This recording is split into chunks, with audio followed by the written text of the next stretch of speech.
तो friends, I Kuldeep welcome you all to today session of daily news analysis, जहां पे हम दोनों इंपॉर्टेंट न्यूज़पेपर की जो हेडलाइंस है उनको गो थ्रू करेंगे और उनको अच्छे से एनालाइज करेंगे। तो स्टूडेंट्स, आज 5 जनवरी हो चुका है, तो सारी सबसे इंपॉर्टेंट न्यूज जो आज हमें कवर करनी है वो है कि जो यूएस ने अभी इंटरवेंशन करा है वेनेजुएला के अंदर में। So students, it's a very important news. इस न्यूज को आप मान सकते हैं कि इस साल की शायद सबसे बड़ी न्यूज हो सकती है, बिकॉज आई डोंट सी कि ये जो इवेंट हुआ है इसके जो रिपरकशंस हैं, इसके जो इंडिया के ऊपर पे कॉन्सिक्वेंसेस होने वाले हैं, वर्ल्ड ओवर कॉन्सिक्वेंसेस होने वाले हैं, वो कोई शॉर्ट टर्म नहीं होंगे, वो लॉन्ग टर्म होने वाले हैं।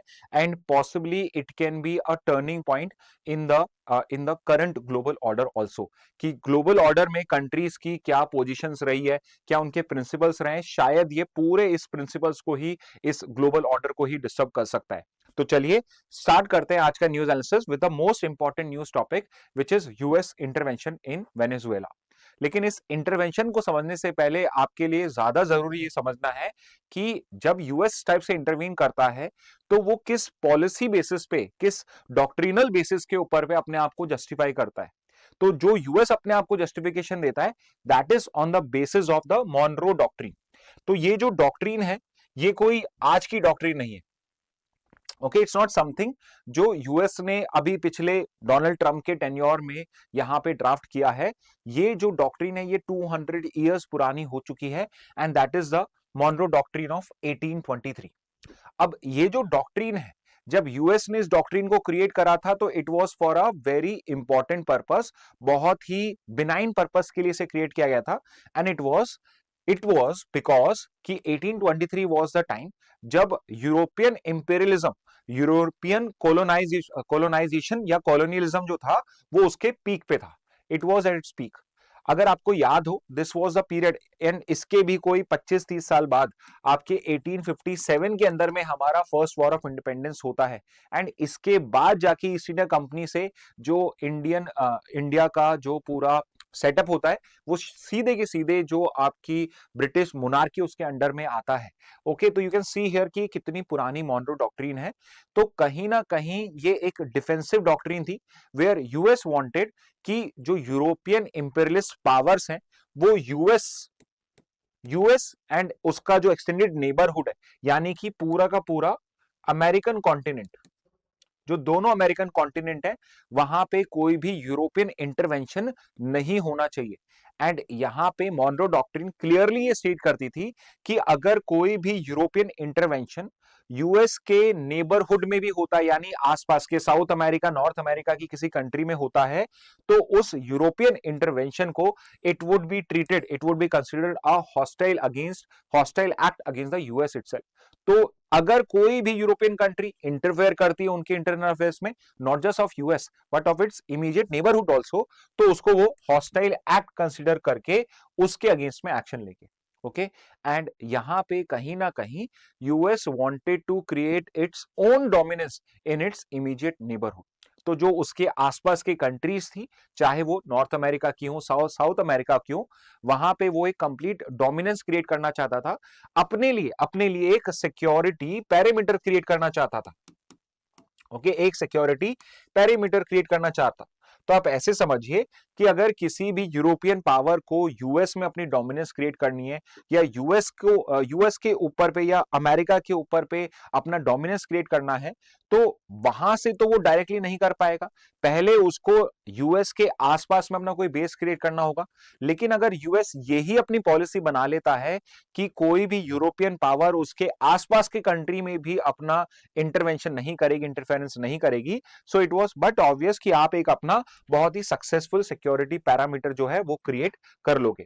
लेकिन जैसा कि किसी भी कोई पॉलिसी या डॉक्ट्रिन के साथ होता है कि चाहे वो बहुत ही इंपॉर्टेंट या बहुत ही पॉजिटिव पर्पस के स्टार्ट करी गई हो, लेकिन विद टाइम वहां पे नेगेटिविटी जुड़ जाती है।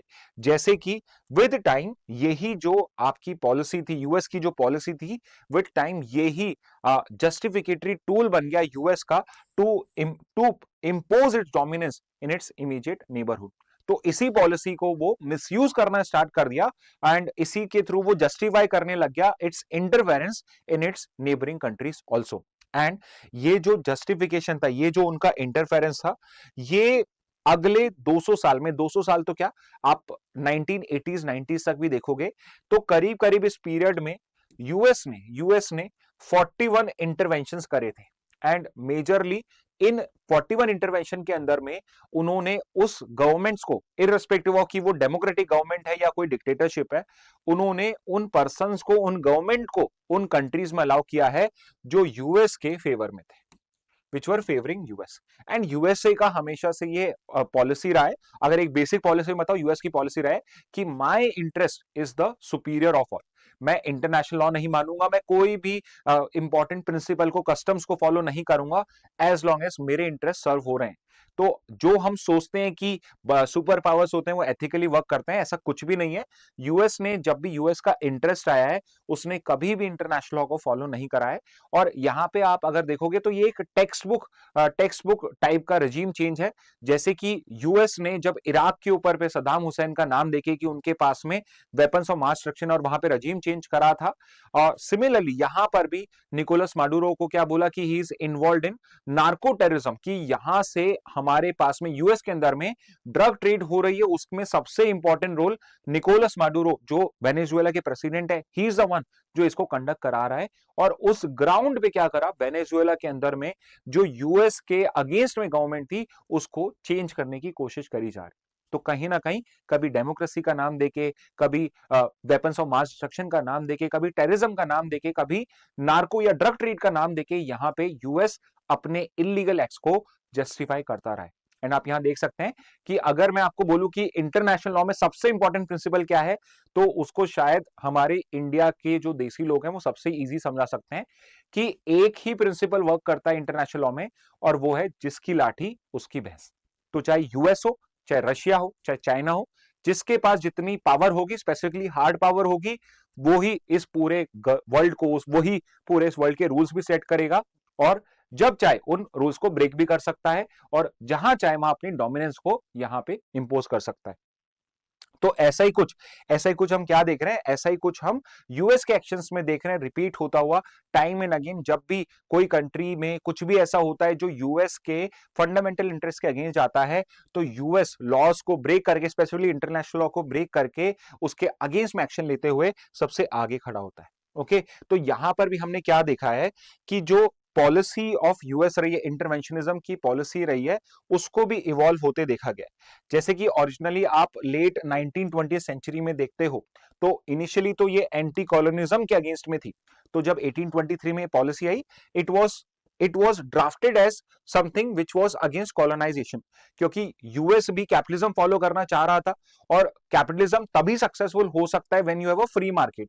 अगर एक कंट्री किसी दूसरे कंट्री की कॉलोनी है, तो it's not a free market, वो ओपन मार्केट नहीं है, तो यूएस वहां पे अपना जो स्प्रेड है वो नहीं कर सकता है। तो इसीलिए कहीं ना कहीं इकोनॉमिक रीजंस की वजह से भी ये एक एंटी कॉलोनियल पॉलिसी थी।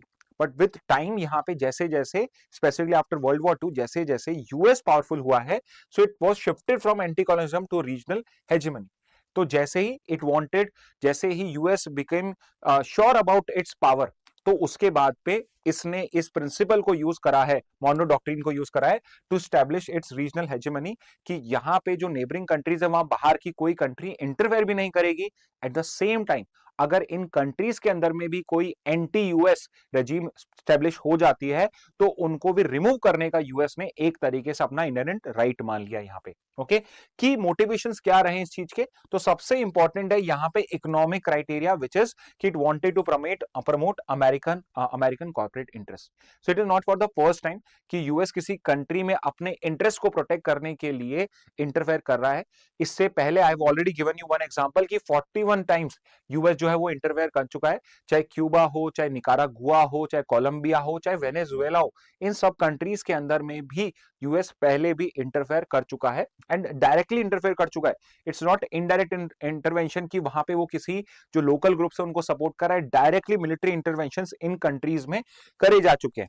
और it is also not for the first time कि यूएस ने किसी फॉरेन स्टेट के किसी सिटिंग प्रेसिडेंट को इस तरीके से कैप्चर करा हो, इंप्रिजन करा हो। इससे पहले भी वो लैटिन अमेरिका में भी, एंड ऑल्सो सद्दाम हुसैन का तो एग्जांपल है ही, इस तरह के एक्ट्स वो पहले भी कर चुका है। ओके, इसके अलावा I hope you are aware कि वर्ल्ड वॉर टू के बाद में एक और वॉर स्टार्ट हुआ था जो करीब करीब 50-60 साल तक चला, that was the cold war. और कोल्ड वॉर के अंदर में सबने एक अपना अपना अलग चश्मा लगा लिया था कि या तो आप कैपिटलिस्ट हो या आप सोशलिस्ट हो। तो जहां पर भी सोशलिस्ट या कम्युनिस्ट मूवमेंट अगर किसी भी कंट्री में, लैटिन अमेरिका कंट्री में स्टार्ट होते या वो पॉपुलर होना स्टार्ट होते, तो उसी टाइम में जो यूएस है वो इंटरफेरेंस करना स्टार्ट कर देता।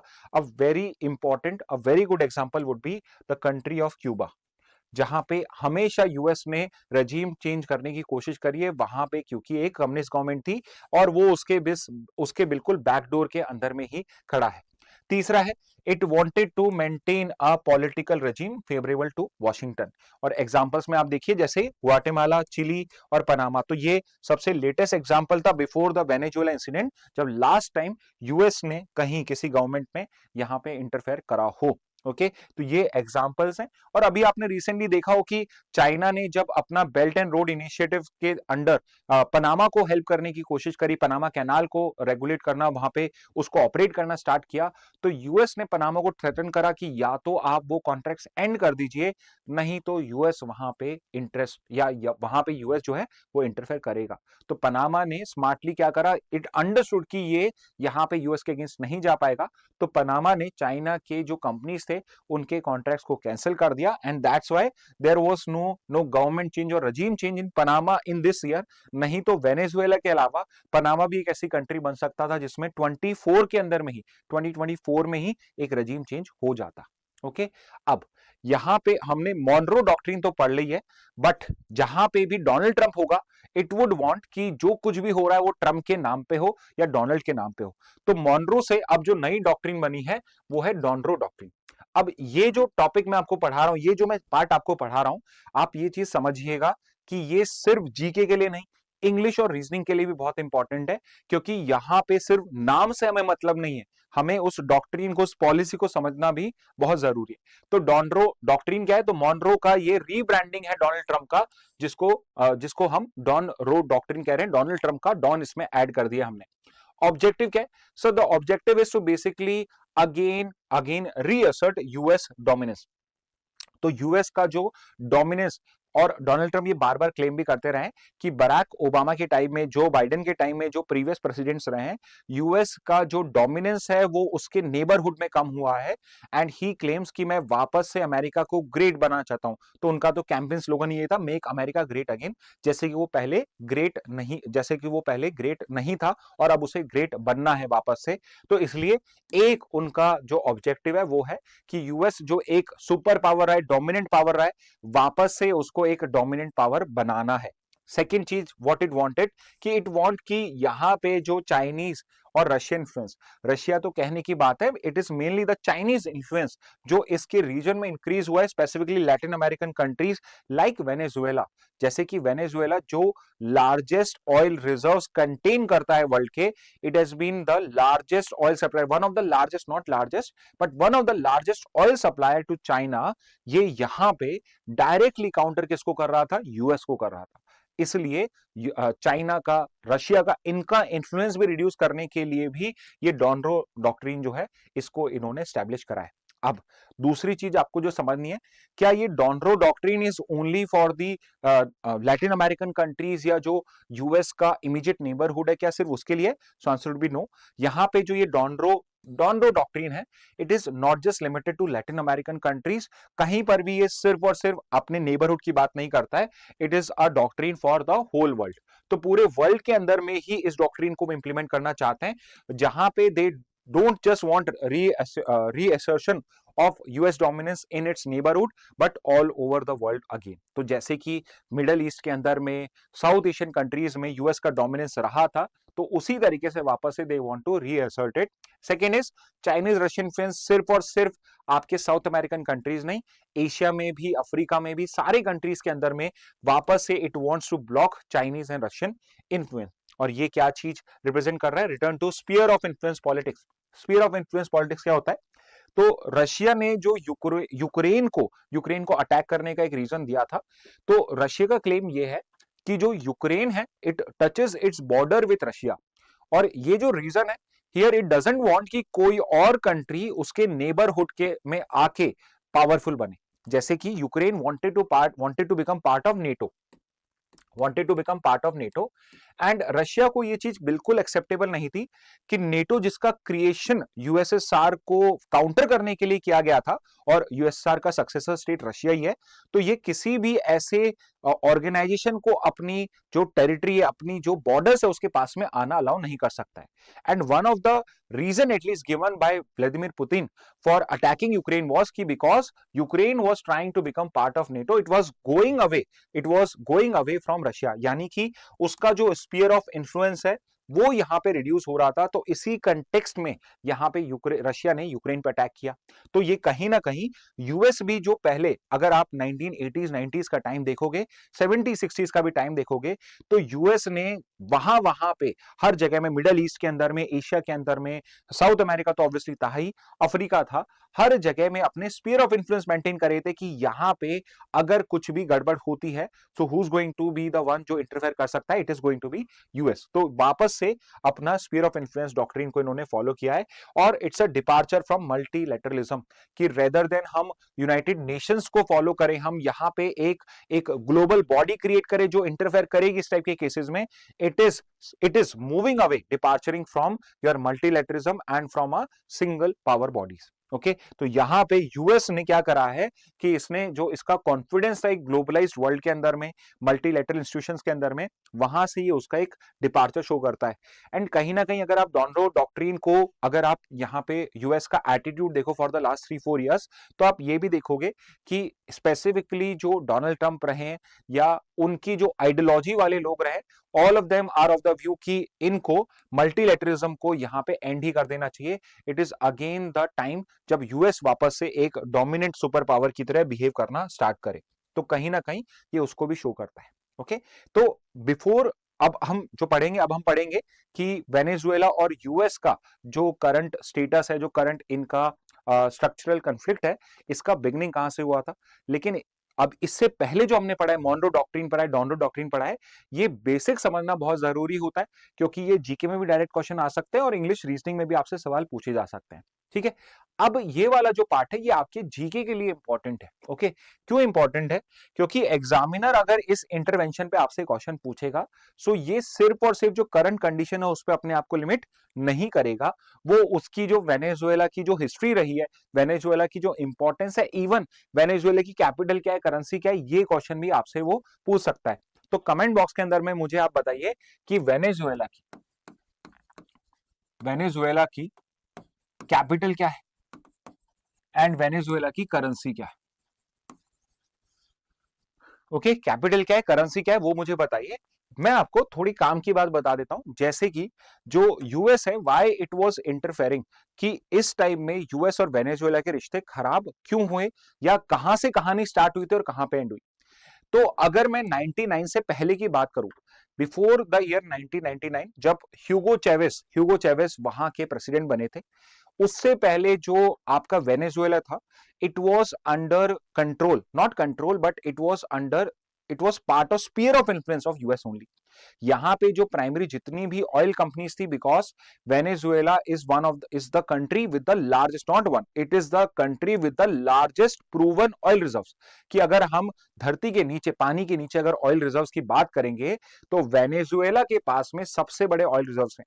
और ये कोई नई फाइंडिंग नहीं है, it was known for last 50-60 years also, तो US always knew about it कि वेनेजुएला के पास लार्जेस्ट रिजर्व्स रहे। और before this time period Venezuela was the largest supplier of oil to US also, and Venezuela का पूरा जो oil market था, पूरा का पूरा जो ऑयल इंडस्ट्री थी, it was controlled by US companies only. तो वहां पे क्या देख रहे हैं हम, टोटल यूएस डोमिनेंस देख रहे हैं बिफोर 1990s। ओके, लेकिन वहां पे जब यूएस कंपनीज का यहां पे डोमिनेंस था, तो कैपिटलिस्ट इंडस्ट्री की एक बड़ी बड़ी एक प्रॉब्लम कह लीजिए ये होती है कि वहां पे इनइक्वालिटी बहुत जल्दी इंक्रीज होती है, क्योंकि जो कंपनीज, जो इंडस्ट्रीज वहां पे इंडस्ट्रीज वहां पे कंट्रोल कर रही थी उन ऑयल इंडस्ट्रीज को, सो दे वर बिकमिंग रिचर्स। तो उनसे रिलेटेड जो वेनेजुएलंस थे, they were becoming रिचर्स, but common public जो थी वो वहां पे बहुत ही पॉवर्टी के अंदर में जी रही थी। तो वहां पे जो कॉमन पब्लिक थी, लोकल पब्लिक थी, उनका standard of living with time reduce होता जा रहा था। तो rich were getting more richer, but यहाँ पे जो पुअर थे they were getting poorer, specifically relative poverty वहां पे इंक्रीज होती थी। तो वहां पे एक लीडर आते हैं जिनका नाम है ह्यूगो चेवेस। Hugo Chavez, very famous president of Venezuela and of one of the stalwart जिन्होंने सोशलिज्म को प्रमोट करा इन लैटिन अमेरिकन कंट्रीज।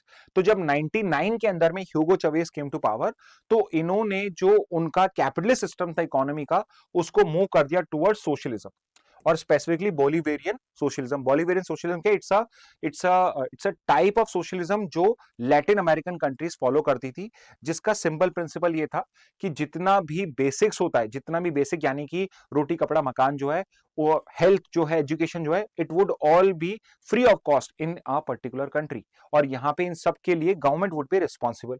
तो इन्होंने क्या करा, सबसे पहला काम इन्होंने करा नेशनलाइजेशन ऑफ ऑयल सेक्टर।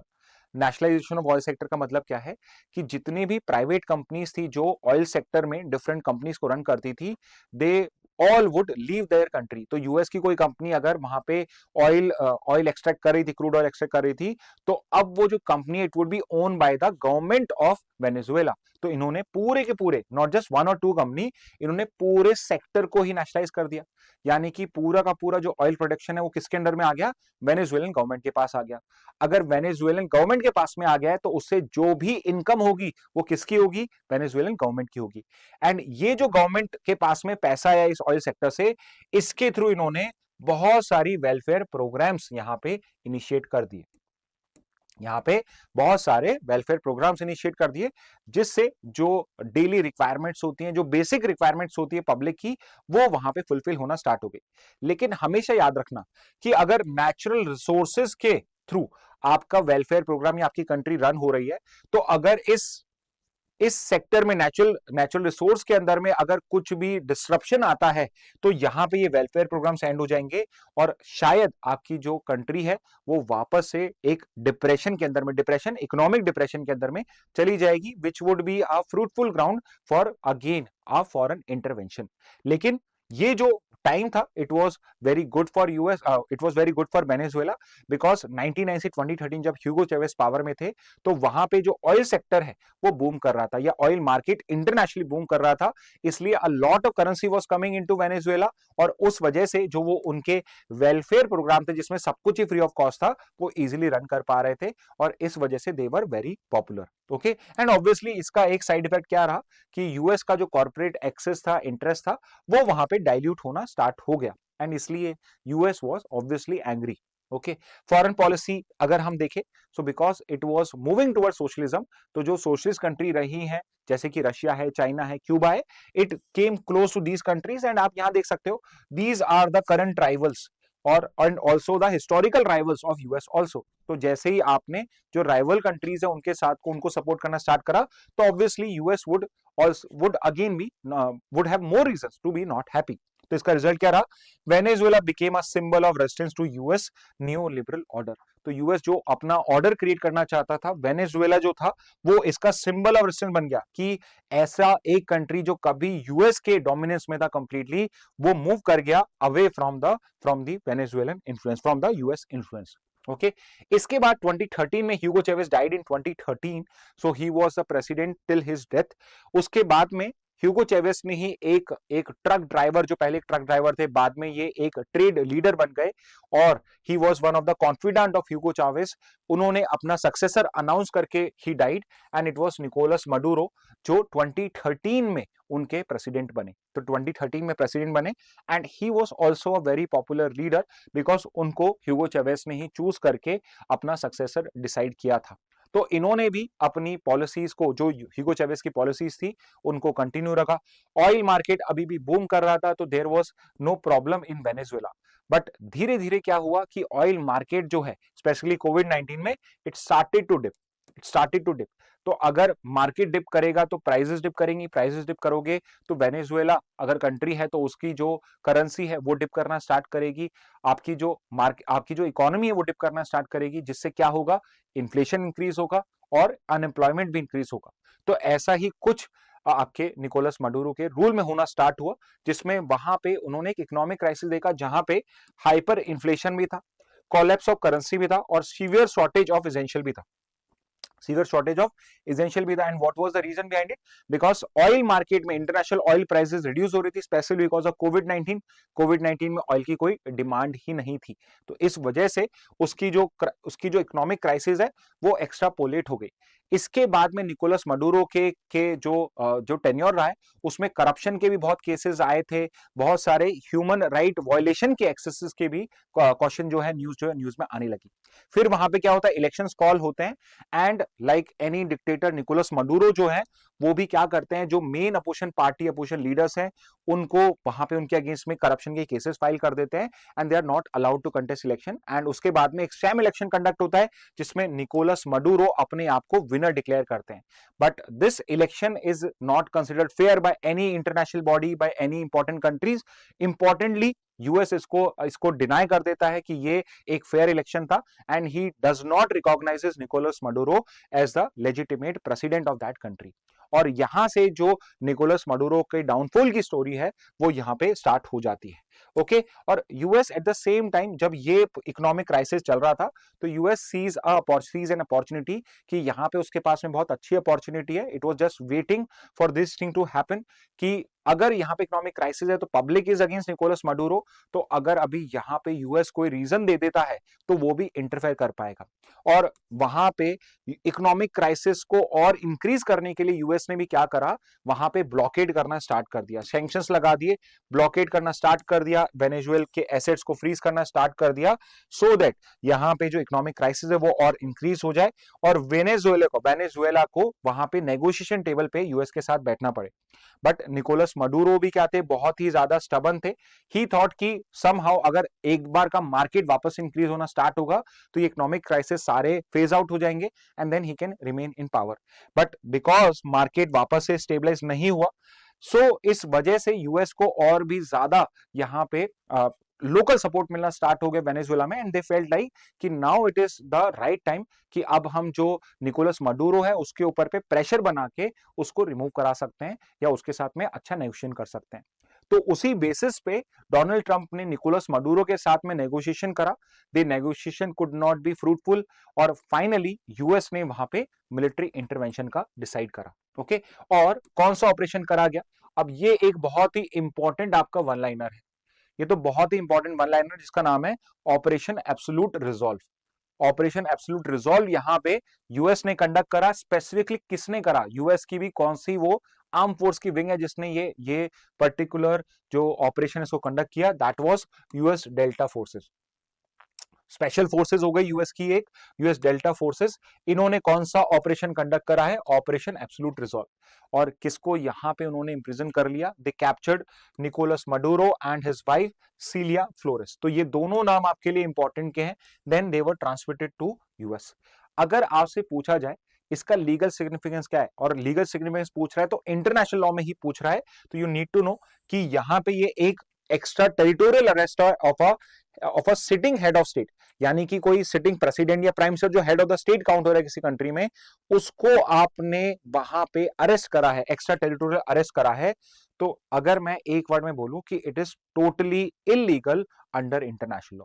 तो यस देयर आर एक्सेप्शंस कि जब आप हेड ऑफ स्टेट को भी इस तरीके से कैप्चर कर सकते हो, इंप्रिजन कर सकते हो, बट करंटली कोई भी ऐसा रीजन नहीं था, कोई भी ऐसा ग्राउंड नहीं था जिसमें इस अरेस्ट को जस्टिफाई किया जा सके। तो यहां पे एज अ लॉ स्टूडेंट आपको जो इंटरनेशनल लॉ है इसके बैकग्राउंड का वो समझना भी बहुत जरूरी है। तो सबसे पहली चीज आपको समझनी है कि डोमेस्टिक क्रिमिनल लॉ जो है वो ओवरराइड नहीं कर सकता है स्टेट सॉवरेनिटी को। तो यहां पे ये डोमेस्टिक क्रिमिनल लॉ क्या हो गया, तो निकोलस मडूरो जो है, निकोलस मडूरो जो है उनके अगेंस्ट में यूएस के कोर्ट के अंदर में क्रिमिनल केसेस चल रहे हैं। यूएस के कोर्ट के अंदर में वहां पे क्रिमिनल केस चल रहे हैं, किसके अगेंस्ट में, वेनेजुएला के सिटिंग प्रेसिडेंट के अगेंस्ट में। तो यहां पे international law is very clear कि एक कंट्री का कोई डोमेस्टिक क्रिमिनल लॉ जो है वो किसी की स्टेट सॉवरेनिटी को ओवरराइड नहीं कर सकता है। स्टेट सॉवरेनिटी का मतलब यह है कि वेनेजुएला एक सॉवरेन कंट्री है, तो अगर उसके अंदर में कोई क्राइम कमिट होता है या उसके किसी सिटीजन के अगेंस्ट में कोई क्रिमिनल चार्जेस हैं, तो वहां पे यूएस के कोर्ट जो है वो एक्शन नहीं ले सकते हैं। It is going to be the Venezuelan courts जो यहां पे एक्शन ले सकते हैं।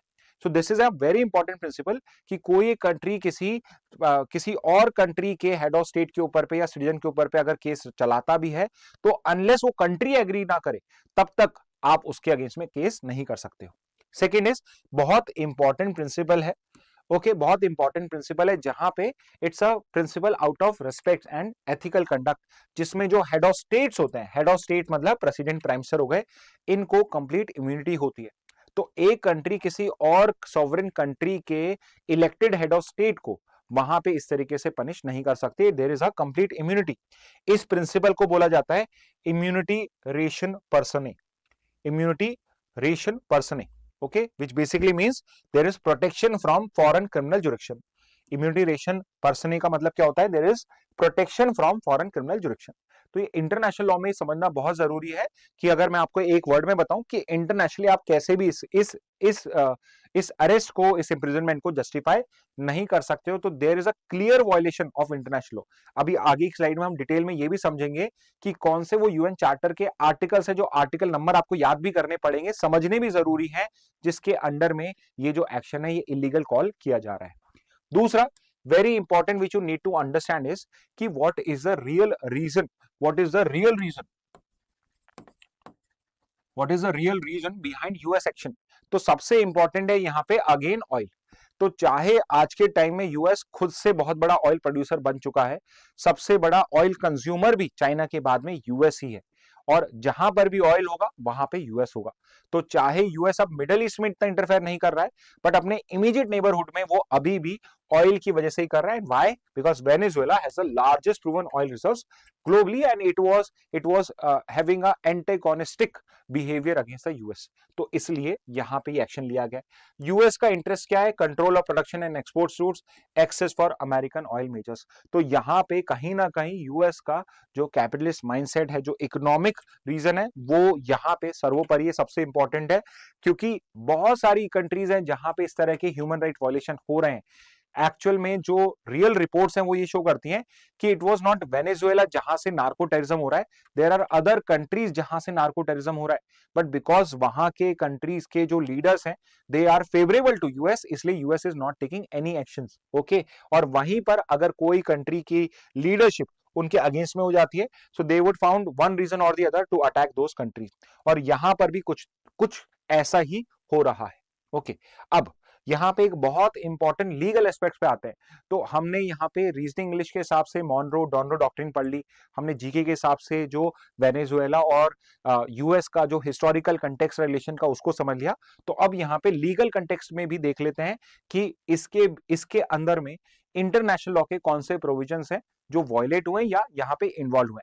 तो सबसे इंपॉर्टेंट जो आपके लिए डॉक्यूमेंट है इंटरनेशनल लॉ में, स्पेसिफिकली यहाँ पे जब कोई फोर्स यूज करी जाती है, यूज ऑफ फोर्स होता है या threat of use of force होता है, तो उसमें जो सबसे इंपॉर्टेंट डॉक्यूमेंट है वो है यूएन चार्टर। और यूएन चार्टर में दो इंपॉर्टेंट आर्टिकल्स है जो आपको पता होने चाहिए। एक तो है आर्टिकल 2 क्लॉज 4 और एक है आर्टिकल 51, ओके। अनलेस ये दो आर्टिकल्स यहां पे इंप्लीमेंट नहीं होते, स्पेसिफिकली जब तक आर्टिकल 51 इंप्लीमेंट नहीं होता है, वो इनफोर्स नहीं होता है, तब तक कोई भी कंट्री किसी और कंट्री को अटैक नहीं कर सकता है। कोई एक कंट्री दूसरे कंट्री को अटैक नहीं कर सकता है अनलेस वहां पे आर्टिकल 51 जो है वो वहां पे फोर्स में आ रहा है, इनफोर्स हो रहा है। बट उससे भी पहले आर्टिकल 2 क्लॉज 4 है। आर्टिकल 2 क्लॉज 4 बात करता है यूज ऑफ फोर्स की, यूज ऑफ फोर्स की या threat of use of force, और ये क्लियरली ये लेट आउट करता है कि कोई भी कंट्री यहां पे थ्रेट और यूज ऑफ फोर्स नहीं कर सकता है अगेंस्ट द टेरिटोरियल इंटीग्रिटी और political independence of any state. यहां पे देखिए दो टर्म्स यूज हैं, ना तो टेरिटोरियल इंटीग्रिटी के अगेंस्ट में कुछ कर सकता है और ना ही political independence of any state. अब टेरिटोरियल इंटीग्रिटी का मतलब यह है कि कोई एक्स कंट्री, एक एक्स है एक वाई कंट्री है, एक्स वाई को अटैक नहीं कर सकता है फॉर टेकिंग इट्स टेरिटरी, कि यहां पे एक्स क्लेम करता है कि ये टेरिटरी जो है, जैसे रशिया यूक्रेन में कर रहा है, डोनबास और उन रीजन्स को, क्रीमिया को उसने एक्वायर कर लिया है, तो वो टेरिटोरियल इंटीग्रिटी का वायलेशन है। तो यहां पे एक्स वाई को अटैक नहीं कर सकता है टू कैप्चर इट्स टेरिटरी। तो ये तो हो जाएगा कोई भी कंट्री ना तो फोर्स यूज करेगा ना उसका थ्रेट भी शो करेगा, तो 2 क्लॉज 4 बहुत क्लियर है, फोर्स यूज भी नहीं करना है, नहीं थ्रेटन करना है कि मैं फोर्स यूज कर सकता हूं टू टेक योर टेरिटरी। और दूसरा और भी इंपॉर्टेंट कि ना ही आप यूज कर सकते हो to threaten the political independence of any state, यानी कि जो वहां पे इलेक्टेड गवर्नमेंट है या फिर लेट्स से कि वहां पे अनइलेक्टेड भी है, मोनार्की है या वन पार्टी सिस्टम है चाइना रशिया की तरह, तो भी आप उसकी पॉलिटिकल इंडिपेंडेंस को हिंडर नहीं कर सकते हो। तो यहां पे यूज ऑफ फोर्स और threat of use of force totally banned है when it's come to territorial integrity और political independence of any state, unless unless unless it is in consonance with purpose of United Nation. तो वहां पे अगर maintenance of international peace या security के लिए अगर आपको कहीं पे पीस और सिक्योरिटी के पर्पस से इंटरवेरेंस करना है, तब तो वो जायज है, तब तो वो जायज है। Otherwise use of force totally refrained है for these two particular purposes, which is कि आप उस किसी कंट्री की टेरिटोरियल इंटीग्रिटी को हार्म कर रहे हो या फिर वहां पे पॉलिटिकल इंडिपेंडेंस। तो यहां पे यूएस जब वेनेजुएला में इंटरफेयर कर रहा है तो दे कैन क्लेम कि हमने यहाँ पे कोई टेरिटरी एक्वायर नहीं करी है, अभी भी जो गवर्नमेंट है, अभी भी जो टेरिटरी है वेनेजुएला के जो रिजर्व्स हैं वो सब वेनेजुएलन गवर्नमेंट के, वेनेजुएल पीपल के कंट्रोल में है। लेकिन यहाँ पे उसकी जो पॉलिटिकल इंडिपेंडेंस है by arresting, by imprisoning their sitting president, यहां पे उनके पॉलिटिकल इंडिपेंडेंस को थ्रेटन किया गया है, हिंडर किया गया है। ओके तो यहां पे आप देख सकते हो क्योंकि यहां आर्म्ड इंटरवेंशन हुआ है तो there is a clear violation. इसके अलावा सेकेंड आर्टिकल जो बहुत इंपॉर्टेंट है वो है article 51। Okay so what are the cases या व्हाट इज द सिचुएशन जहां पे एक कंट्री दूसरे कंट्री को अटैक कर सकती है। तो as per international law, as per UN charter, there is only one condition जब एक कंट्री दूसरे कंट्री को अटैक कर सकती है, और वो अटैक कब कर सकती है, जब वो अटैक सेल्फ डिफेंस में हो। ओके सेल्फ डिफेंस में हो। और आर्टिकल 51 क्लियरली ये कहता है कि कहीं पर भी आर्म्ड इंटरवेंशन, आर्म फोर्सेस का यूज, फोर्स का यूज करना तभी अलाउड है जब कोई आप पे आर्म्ड अटैक करे। यानी कि अगर वेनेजुएला ने यूएस के ऊपर पे चाहे लार्ज स्केल पे या स्मॉल स्केल पे आर्म्ड अटैक करा है, तो सेल्फ डिफेंस के अंदर में यूएन चार्टर अलाउ करता है कि यस आप भी उसके अगेंस्ट में फोर्स यूज कर सकते हो फॉर डिफेंस पर्पस। तो एग्जांपल के लिए ऐसे मान लीजिए कि अगर पाकिस्तान ने इंडिया के ऊपर पे चाहे स्मॉल स्केल अटैक किया हो तो India has the right to retaliate in self defence, but इसका मतलब ये नहीं है कि वो अब पाकिस्तान को ऑक्यूपाई करने की कोशिश करे। ओके तो यहां पे समझना ये भी जरूरी है कि आपका जो सेल्फ डिफेंस का राइट है वो सिर्फ डिफेंस तक है। अगर वो डिफेंस अब आपके अटैक में कन्वर्ट हो जाता है तो वहां पे ये जो प्रोटेक्शन है 51 का, ये आपका एंड हो जाता है। इसमें एक और कंडीशन है, दूसरी कंडीशन क्या है, दूसरी कंडीशन ये है कि वहां पे आप सेल्फ डिफेंस में भी अटैक तभी करोगे, तभी आप उसमें फोर्स यूज करोगे जब तक वहां पे सिक्योरिटी काउंसिल इंटरफेयर नहीं करता। यानी कि जैसे ही यूएन सिक्योरिटी काउंसिल उसमें इंटरफेयर करता है, जैसे ही यूनाइटेड नेशन सिक्योरिटी काउंसिल उसमें इंटरफेयर करता है, अब उसके बाद में आप सेल्फ डिफेंस में भी फोर्स को यूज नहीं कर सकते हो। तो ये भी एक बहुत इंपॉर्टेंट प्रिंसिपल है आपका आर्टिकल 51 के अंदर में। और यहां पे जो ग्राउंड यूएस ने क्लेम करा है ड्रग ट्रैफिकिंग, जो एक एलिगेशन है, it is an unproven allegation, इसके बेसिस पे आप कभी भी सेल्फ डिफेंस में किसी और कंट्री में आर्म्ड इंटरवेंशन या फोर्स का यूज नहीं कर सकते हो। तो कहीं ना कहीं हम यहां कह सकते हैं कि इट इज वॉयलेटिव, जो यूएस का एक्शन है it is violative of article 2 clause 4, it is also violative of article 51। Okay तो ये दो प्रिंसिपल हो गए। और हमने अभी पर्सनो रेशन पर्सने को भी इम्यूनिटी वाला भी पढ़ा था। तो वो जो प्रिंसिपल है that is part of the international law, that is part of the customary international law also. तो यहां पे कस्टमरी इंटरनेशनल लॉ के अंदर में दो और इंपॉर्टेंट प्रिंसिपल आते हैं। एक तो है यहां पे non intervention in internal matters, तो ये कनेक्टेड प्रिंसिपल है, सॉवरेन इक्वालिटी ऑफ स्टेट्स का ही पार्ट होता है नॉन इंटरवेंशन, कि जो सॉवरेन स्टेट्स हैं, जो इक्वल स्टेट्स होती हैं, सारी कंट्री इक्वल होती हैं, उसमें एक कंट्री दूसरे कंट्री के इंटरनल अफेयर्स में इंटरफेयर नहीं कर सकती है। और दूसरा जो इंपॉर्टेंट कस्टम प्रिंसिपल है, कस्टमरी इंटरनेशनल लॉ, कि कोई लॉ लिखा हुआ तो नहीं है बट हर कंट्री उसको इस तरह से फॉलो करता है कि वो इक्विवेलेंट टू लॉ है, कस्टम इतना ज्यादा फॉलो होता है कि अब वो लॉ बन चुका है। तो उसका प्रिंसिपल, सेकंड प्रिंसिपल है हेड ऑफ स्टेट इम्यूनिटी।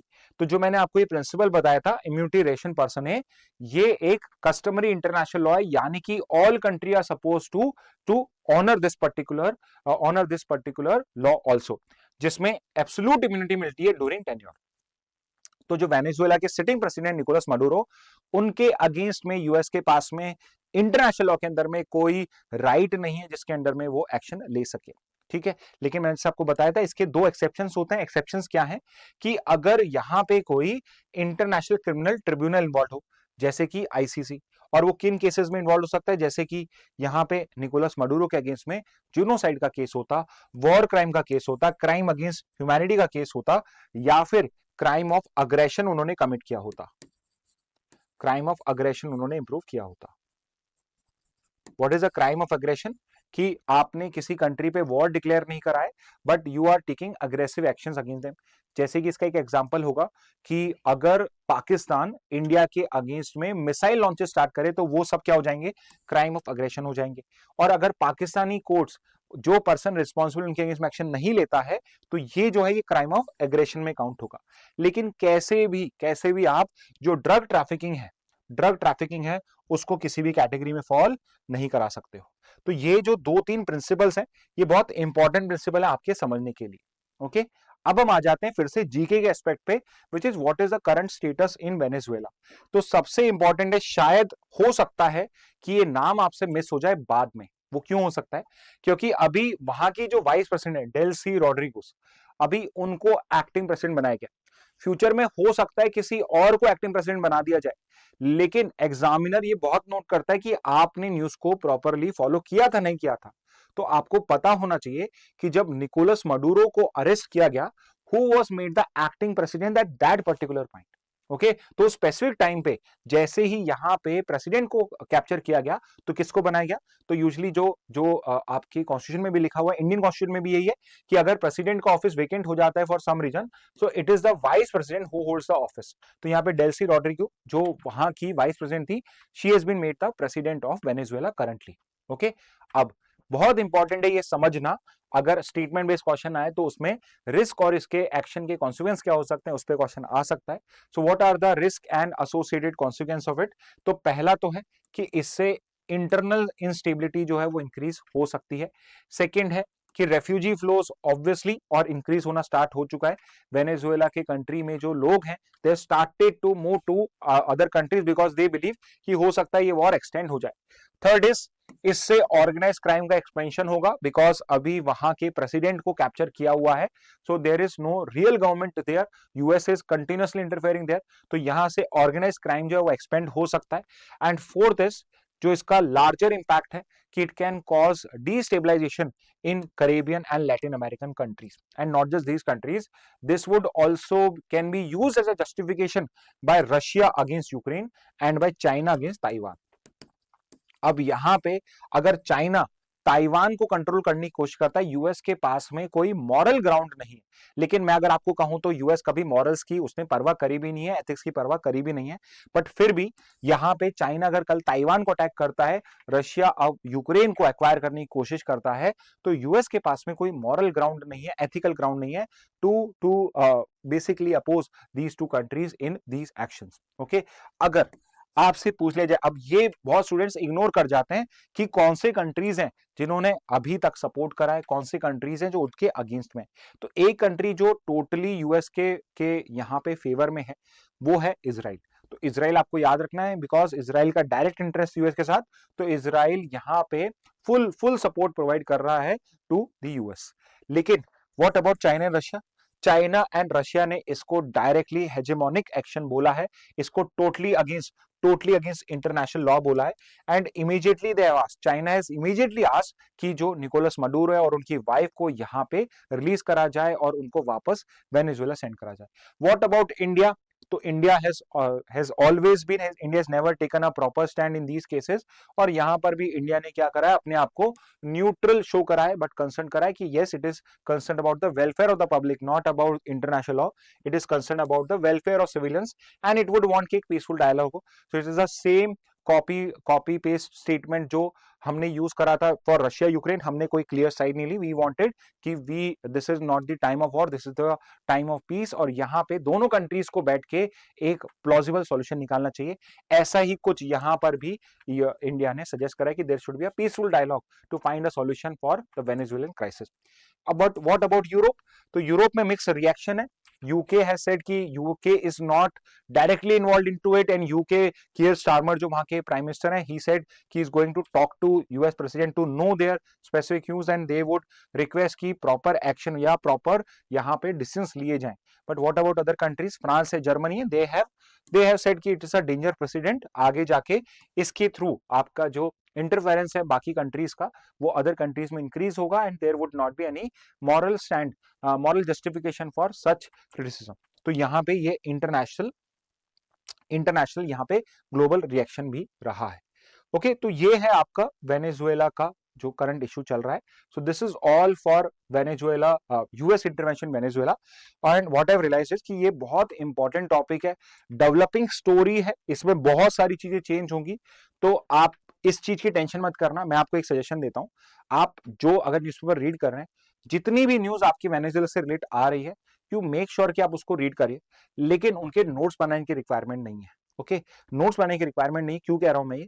क्योंकि ये इतना इंपॉर्टेंट टॉपिक है कि मैं आपको क्लैट से गारंटी दे रहा हूं कि आपके जो क्लासेस होंगी, जो आपकी प्रॉपर ऑफलाइन क्लासेस होंगी या ऑनलाइन क्लास होगी वहां पे, प्लस आपका जो रीडिंग मटेरियल होगा, चाहे वो वीकली हैंडआउट हो, चाहे वो आपका फोर्टनाइट हैंडआउट हो, चाहे आपकी मंथली जीके मंत्र हो, हर जगह इसका डिटेल में आपको एक एनालिसिस मिल जाएगा. तो आपको यहाँ पे वन लाइनर्स के लिए किसी भी चीज की टेंशन करने की जरूरत नहीं है. लेकिन at the same time what is required from your side is कि जितना भी वेनेजुएला से रिलेटेड नोट्स, जितने भी वेनेजुएला से रिलेटेड न्यूज आ रहा है, उन सारी न्यूज को, स्पेसिफिकली एडिटोरियल्स को आप अच्छे से पढ़ाई करिएगा. ओके, और बाकी आप हम पे छोड़ सकते हैं. न्यूज एनालिसिस को आप प्रॉपरली फॉलो करते रहे, जिससे आपका कुछ भी ये छूटे नहीं. ओके, तो this was your first topic.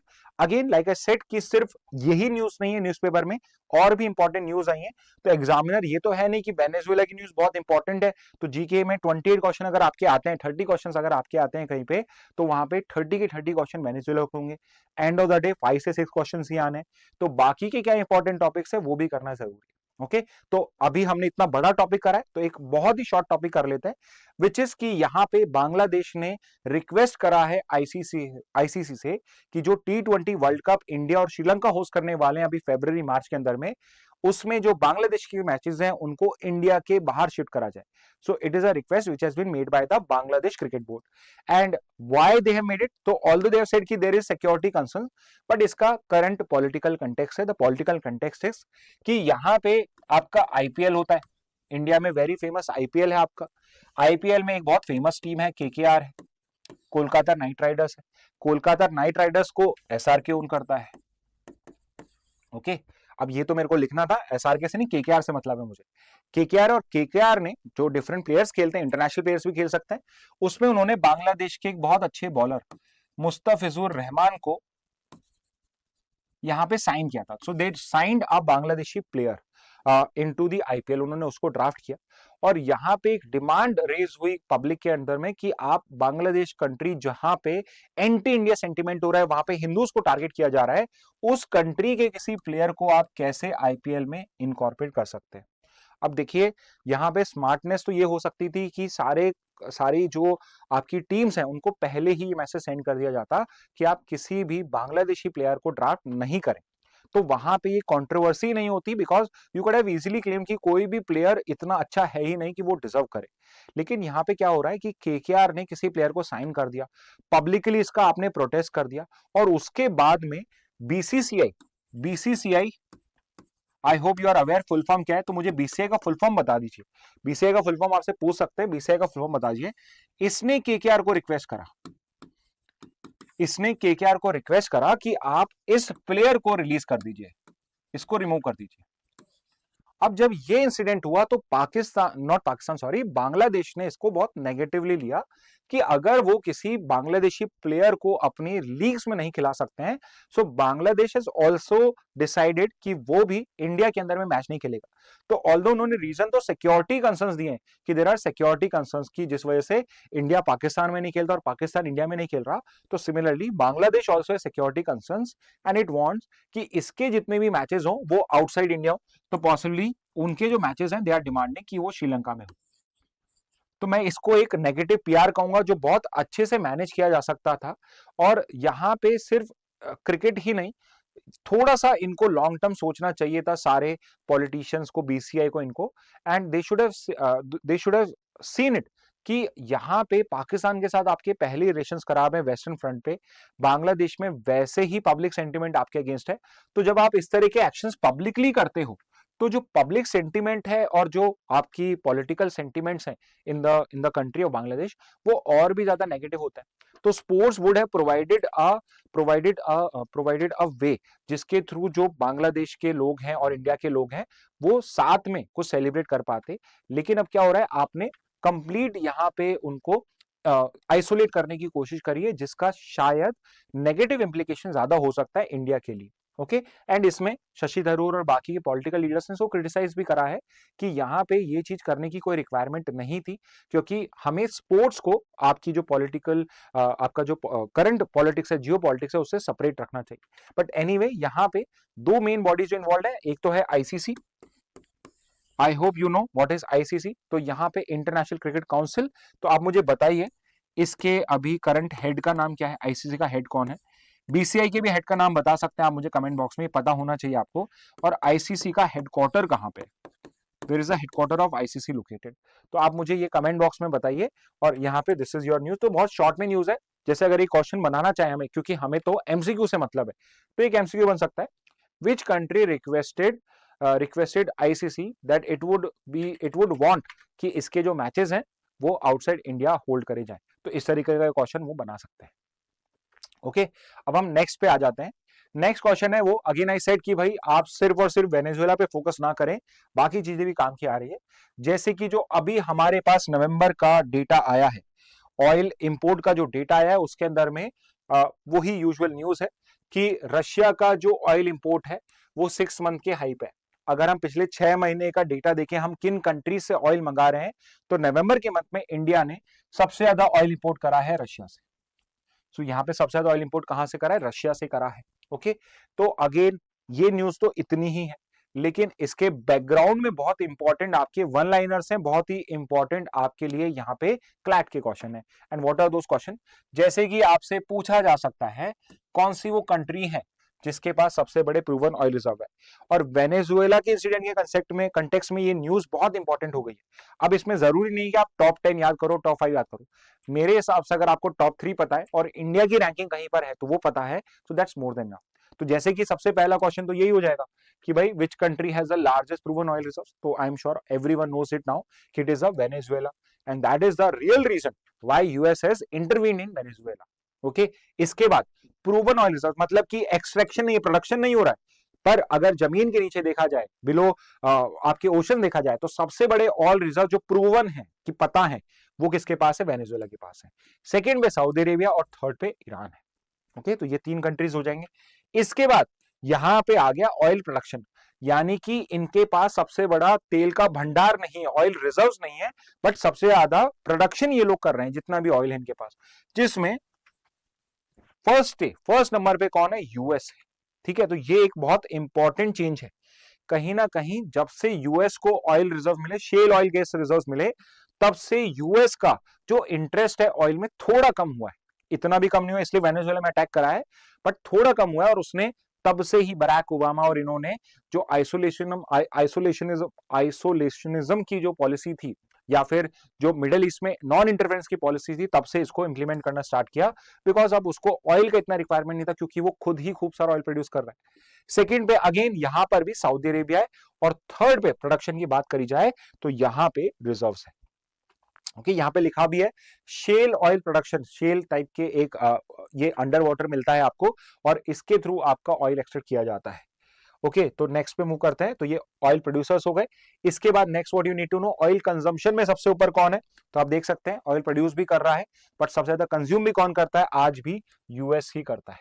You can see here कि यूएस को क्यों वेनेजुएला में इतना इंटरेस्ट है, बिकॉज ये सबसे बड़ा ऑयल कंज्यूमर भी है। उसके बाद में the usual suspects, it second is China, third is India. तो थर्ड इंडिया की रैंक है, तो ये इंडिया की रैंक भी आपको पता होनी चाहिए। ओके, एक लाइन जो मैंने लिखी है ये भी इंपॉर्टेंट है कि अगर इंडिया जो कंजम्पशन में थर्ड नंबर पे है, तो उसके लिए सबसे ज्यादा रिस्पॉन्सिबल कौन सा सेक्टर है? So it is your transport sector. सबसे इंपॉर्टेंट कौन सा सेक्टर है for because of which oil consumption increase हो रहा है? तो it is the transport sector. तो यहाँ पे इंपोर्ट जो है ऑयल का वो इसलिए हो रहा है। ऑयल एक्सपोर्टर्स की बात करी जाए, अब देखिए, ऑयल रिजर्व्स होना अलग बात है, ऑयल प्रोडक्शन होना अलग बात है, कितने लोग हैं जो प्रोड्यूस करते हैं बट उसमें एक्सपोर्ट बहुत ज्यादा करते हैं, तो उसमें टॉप पे सऊदी अरेबिया है, सेकंड पे रशिया है और थर्ड पे यूएस है। ओके, तो ग्लोबल ऑयल एक्सपोर्ट्स की बात करी जाएगी तो फर्स्ट पे सऊदी अरेबिया है, सेकंड पे रशिया है और थर्ड पे यूएस है, तो ये भी इंपॉर्टेंट हो जाएगा। ओके, इसके बाद नेक्स्ट पे आ जाते हैं, Saudi Arabia remains the largest producer, very important. Top 3 global oil importers, कोई एक्सपोर्ट कर रहा है, कोई ऑयल खरीद रहा है, अब जरूरी थोड़ी ना जो सबसे बड़ा एक्सपोर्टर है उसी से ही इंपोर्ट किया जा रहा हो, और हो सकता है कि प्रोड्यूसर कोई हो बट खुद ही कंज्यूम कर रहा है तो एक्सपोर्ट नहीं कर पा रहा, जैसे कि यूएस प्रोडक्शन तो बहुत कर रहा है बट एक्सपोर्ट नहीं करता क्योंकि खुद ही सारा कंज्यूम कर जाता है।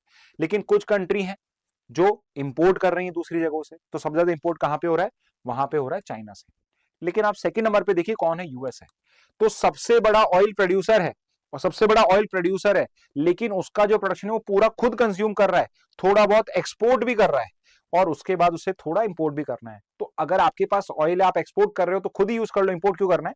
इट इज बिकॉज की क्वालिटी में डिफरेंस होता है, तो कुछ इंडस्ट्रीज में स्पेसिफिक ग्रेड ऑफ ऑयल चाहिए होता है, इसलिए उस ऑयल को यूएस इंपोर्ट करता है।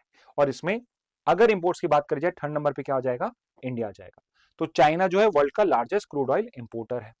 नेक्स्ट पे आ जाते हैं, top 3 oil suppliers to India, यानी ऑयल ट्रेड, इंडिया की ऑयल ट्रेड देखे तो इसमें टॉप 3 कौन है, तो फर्स्ट पे रशिया है, अभी भी करीब करीब 33% यानी 1/3 जो ऑयल इंपोर्ट्स हम कर रहे हैं वो अभी भी रशिया से, before US threaten sanctions against और उसके बाद हमने थोड़ा डाइवर्सिफाई करा, करीब करीब 40% हम रशिया से इंपोर्ट करना स्टार्ट कर चुके थे पिछले 2 साल में, लेकिन अब हमने थोड़ा सा रिड्यूस करा, but still it is 1/3 of our total imports.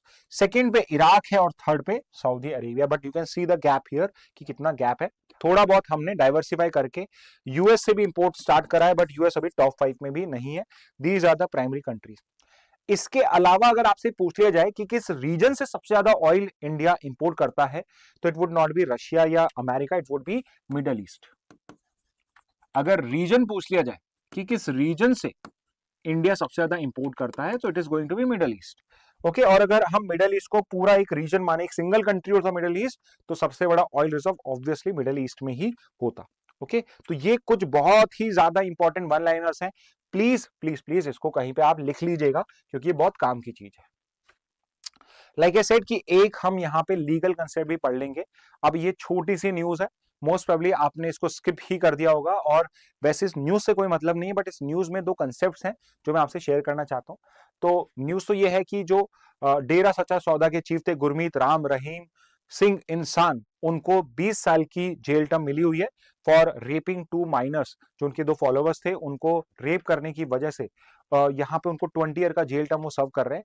लेकिन because he has very good political connection, allegedly he has very good political connection across party line, इसलिए उनको अगर जेल से बाहर आना होता है छोटे मोटे टाइम के पीरियड के लिए, तो वो इजीली परोल या फरलो के ऊपर पे, परोल पे और फरलो के ऊपर पे के थ्रू बाहर आ जाते हैं।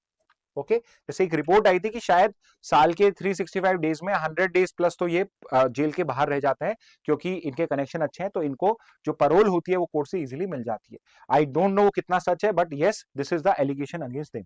ओके, तो यहाँ पे 40 डेज की इनको परोल मिल गई है। अब ये परोल क्या होता है, फरलो क्या होता है, तो आपने सुना होगा कि परोल पे वो जो पर्सन है जो जेल में था, कन्विक्ट था, वो बाहर आ गया। एक तो पहले मैं आपको क्लियर कर देता हूं, एक आपने बेल बहुत सुना होगा। अब बेल और परोल में क्या फर्क होता है, तो बेल हमेशा याद रखना, बेल किसी कन्विक्ट को नहीं मिलती, जो अभी जेल में सजा काट रहा है उसको बेल नहीं मिलती है, बेल मिलती है एक्यूज को जो ट्रायल पे है, जो ट्रायल जिसका चल रहा है, जिसपे अभी तक जिसको कन्विक्ट नहीं किया है कोर्ट ने, उसको मिलती है बेल। और एक बार वो कन्विक्ट हो गया तो अब बेल नहीं मिलती है। बेल का जो पर्पस होता है वो सिर्फ एक्यूज जो ऑन ट्रायल है उसको देने का होता है। एक बार जब पर्सन कन्विक्ट हो जाता है तो उसके बाद में उसे बेल नहीं मिलती, तब ऑप्शंस होते हैं उसके पास परोल के और फरलो के। अब जो ये फरलो है, it was lesser talked about and बहुत कम इसको न्यूज में पढ़ा जाता था, बट रीसेंट ईयर्स में फरलो जो एक और टूल होता है टेम्पररी बाहर आने के लिए इस कन्विक्ट के पास में, वो अब क्योंकि न्यूज में ज्यादा आ रहा है, स्पेशली इन सच्चा सौदा गुरमीत राम रहीम के केस के अंदर में, इसलिए हमें फरलो भी समझना जरूरी है। अब दोनों सिचुएशन में क्या है, अगर कोई जेल में अपनी सेंटेंसिंग को वहां पे कंप्लीट कर रहा है, तो उस बीच में टाइम टू टाइम बिकॉज हमारा ये मानना है कि जो पनिशमेंट दी जाती है, जो जेल टर्म होता है, वो पर्सन को सिर्फ पनिशमेंट के लिए नहीं होता है। जेल टर्म जो होता है वो पनिशमेंट के लिए नहीं होता, वो रिफॉर्मेशन के लिए भी होता है। तो ये जो पर्सन है, ये 20 साल बाद वापस से सोसाइटी में इजीली इंटीग्रेट हो जाए और इसने जो गलती करी है उसकी सजा इसके पेरेंट्स को ना मिले, इसके फैमिली को ना मिले, इसके फ्रेंड्स को ना मिले, फ्रेंड्स को क्या, फैमिली को तो ना मिले एटलीस्ट। इसलिए टाइम टू टाइम अपने सोसाइटल पर्पसेस के लिए, फैमिली फंक्शंस के लिए ये पैरोल और फरलो के ऑप्शन यहाँ पे दिए जाते हैं, क्योंकि यहाँ पे एक पर्पस पनिशमेंट का होता है रिफॉर्मेशन, कि हम इस पर्सन को रिफॉर्म करना चाहते हैं और वापस से सोसाइटी में इंटीग्रेट करना चाहते हैं। तो पैरोल और फरलो का जो ऑप्शन होता है वो इस तरीके से मिलता है। तो यहाँ पे दो कंसेप्ट हैं, पैरोल है, फरलो है। ये जो कंसेप्ट है आपके पैरोल और फरलो के, ये आपके किसी क्रिमिनल कोड में नहीं दिए गए, इसके लिए दो अलग लॉज हैं। एक तो आपका है प्रिजन एक्ट ऑफ 1894 जो सेंट्रल लेजिस्लेशन है, बिफोर इंडिपेंडेंस का है। आज भी जो पैरोल दी जाती है वो इस लॉ के अंडर में दी जाती है। या फिर हर स्टेट के पास में पावर होती है पैरोल और फरलो के रूल्स बनाने के लिए। तो जो प्रिजन मैनुअल होती है, हर स्टेट का अलग प्रिजन मैनुअल होता है, प्रिजन रूल्स होते हैं। उन प्रिजन रूल्स के अंदर में वहां पे पैरोल और फरलो किन कंडीशंस में दिया जाएगा, उसका ड्यूरेशन क्या होगा, उसकी कंडीशंस क्या होगी, वो वहां पे प्रिजन रूल्स में होगी। तो प्रिजन एक्ट 1894 में तो ऐसा कम यूज किया जाता है इसको, it is basically dependent on different states only. तो यहाँ पे जैसे वो हरियाणा की अगर प्रिजन में है तो हरियाणा के जो प्रिजन रूल्स है, मैनुअल्स है, उसके अकॉर्डिंगली ये डिसाइड किया जाएगा कि उनको पैरोल या फरलो मिलेगा या नहीं मिलेगा। तो पहले पैरोल का कंसेप्ट क्या है? पैरोल एक conditional and temporary release of a prisoner है। कोई फुल रिलीज नहीं है कि उसको अब हमने फ्री कर दिया, रेमिट कर दिया, रेमिशन जिसे बोलते हैं।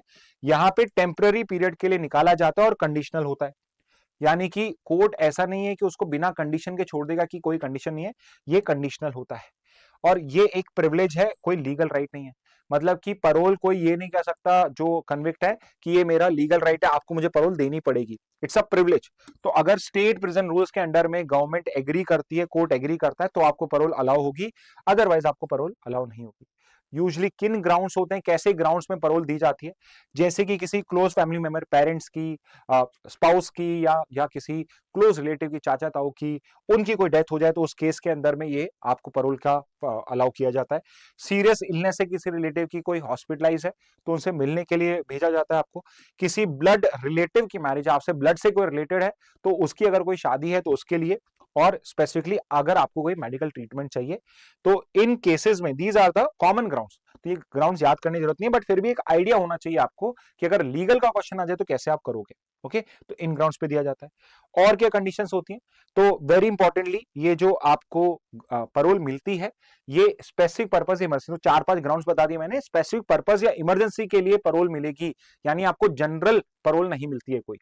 ओके, पैरोल में जो आप पीरियड स्पेंड करते हो, लेट्स से अगर आपको 20 साल की सजा हुई है तो वो जो दिन होते हैं जब आप पैरोल पे बाहर होते हैं, वो दिन आपके सेंटेंसिंग में काउंट नहीं होते हैं। तो मान लो अगर आपको लेट्स से 50 दिन की, 100 दिन की सजा हुई है, उसमें आप 20 दिन पैरोल पे थे, तो जो 20 दिन है आप जिस टाइम बाहर थे वो आपकी टोटल सेंटेंस में काउंट नहीं होगा। यानी कि आप अगर let's say 5th of January को बाहर आ जाते तो अब आप 25 जनवरी को बाहर आओगे, बिकॉज क्यों? क्योंकि वो 20 दिन काउंट नहीं हुए हैं। मल्टीपल टाइम्स ग्रांट करी जा सकती है, ऐसा कोई लिमिट नहीं है कि अपने पूरे इंप्रिजनमेंट में या साल भर में या महीने में एक बार मिलेगी आपको ये। तो ये जो पैरोल का पीरियड है, जो पैरोल है, ये आपको मल्टीपल टाइम्स दी जा सकती है।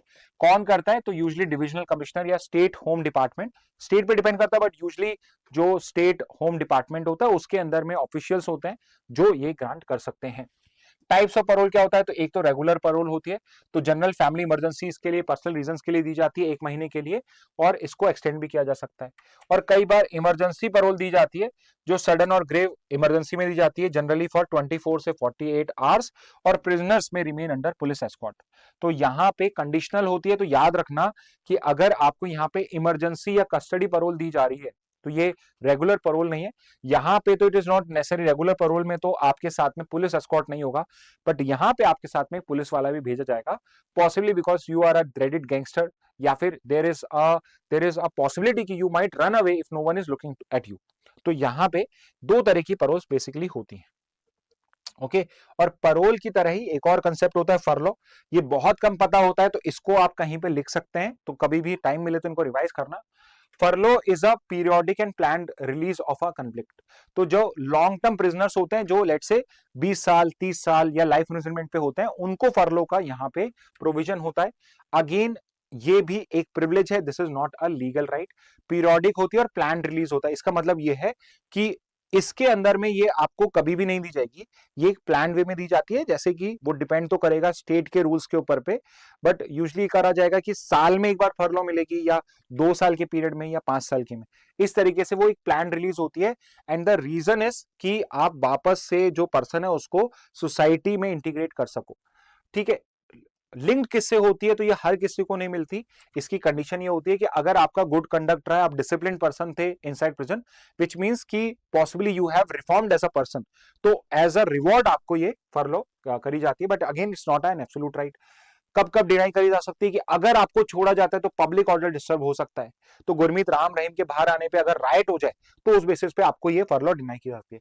सिक्योरिटी कंसर्न्स आर देयर, तो सिक्योरिटी के कंसर्न्स, आपकी डेथ का थ्रेट है आपको, तो फिर शायद डिनाई हो सकती है। लाइक्लीहुड ऑफ मिसयूज की फरलो जो है ये पर्सन मिसयूज कर सकता है, because let's say political connections है, तो फरलो डिनाई की जा सकती है। एलिजिबिलिटी कंडीशन वैसे डिपेंड करती है स्टेट रूल्स पे, लेकिन एक मिनिमम पीरियड इंप्रिजनमेंट यूजुअली कहा जाता है कि जब तक लेट्स से इसको मिनिमम 3 साल नहीं हो जाएंगे, 5 साल नहीं हो जाएंगे, उससे पहले फरलो नहीं मिलेगा। क्लीन कंडक्ट रिकॉर्ड, ऐसा नहीं होना चाहिए जेल में जाके भी आप लड़ाइयां कर रहे हो, मिसयूज कर रहे हो, प्रिजनर्स प्रिजनर्स बाकी प्रिजनर्स उनको परेशान कर रहे हो, तो वहां पे आपका क्लीन कंडक्ट रोल नहीं होगा, शायद अलाउ नहीं हो। एब्सेंस ऑफ सिक्योरिटी रिस्क, अगर आप एक सिक्योरिटी रिस्क को लेट से आप भाग सकते हो, तो उस केस में शायद आपको फरलो नहीं हो। इसमें कौन देता है, जो डीआईजी होता है, deputy inspector general of prisons, वो यहाँ पे इसको प्रोवाइड करता है।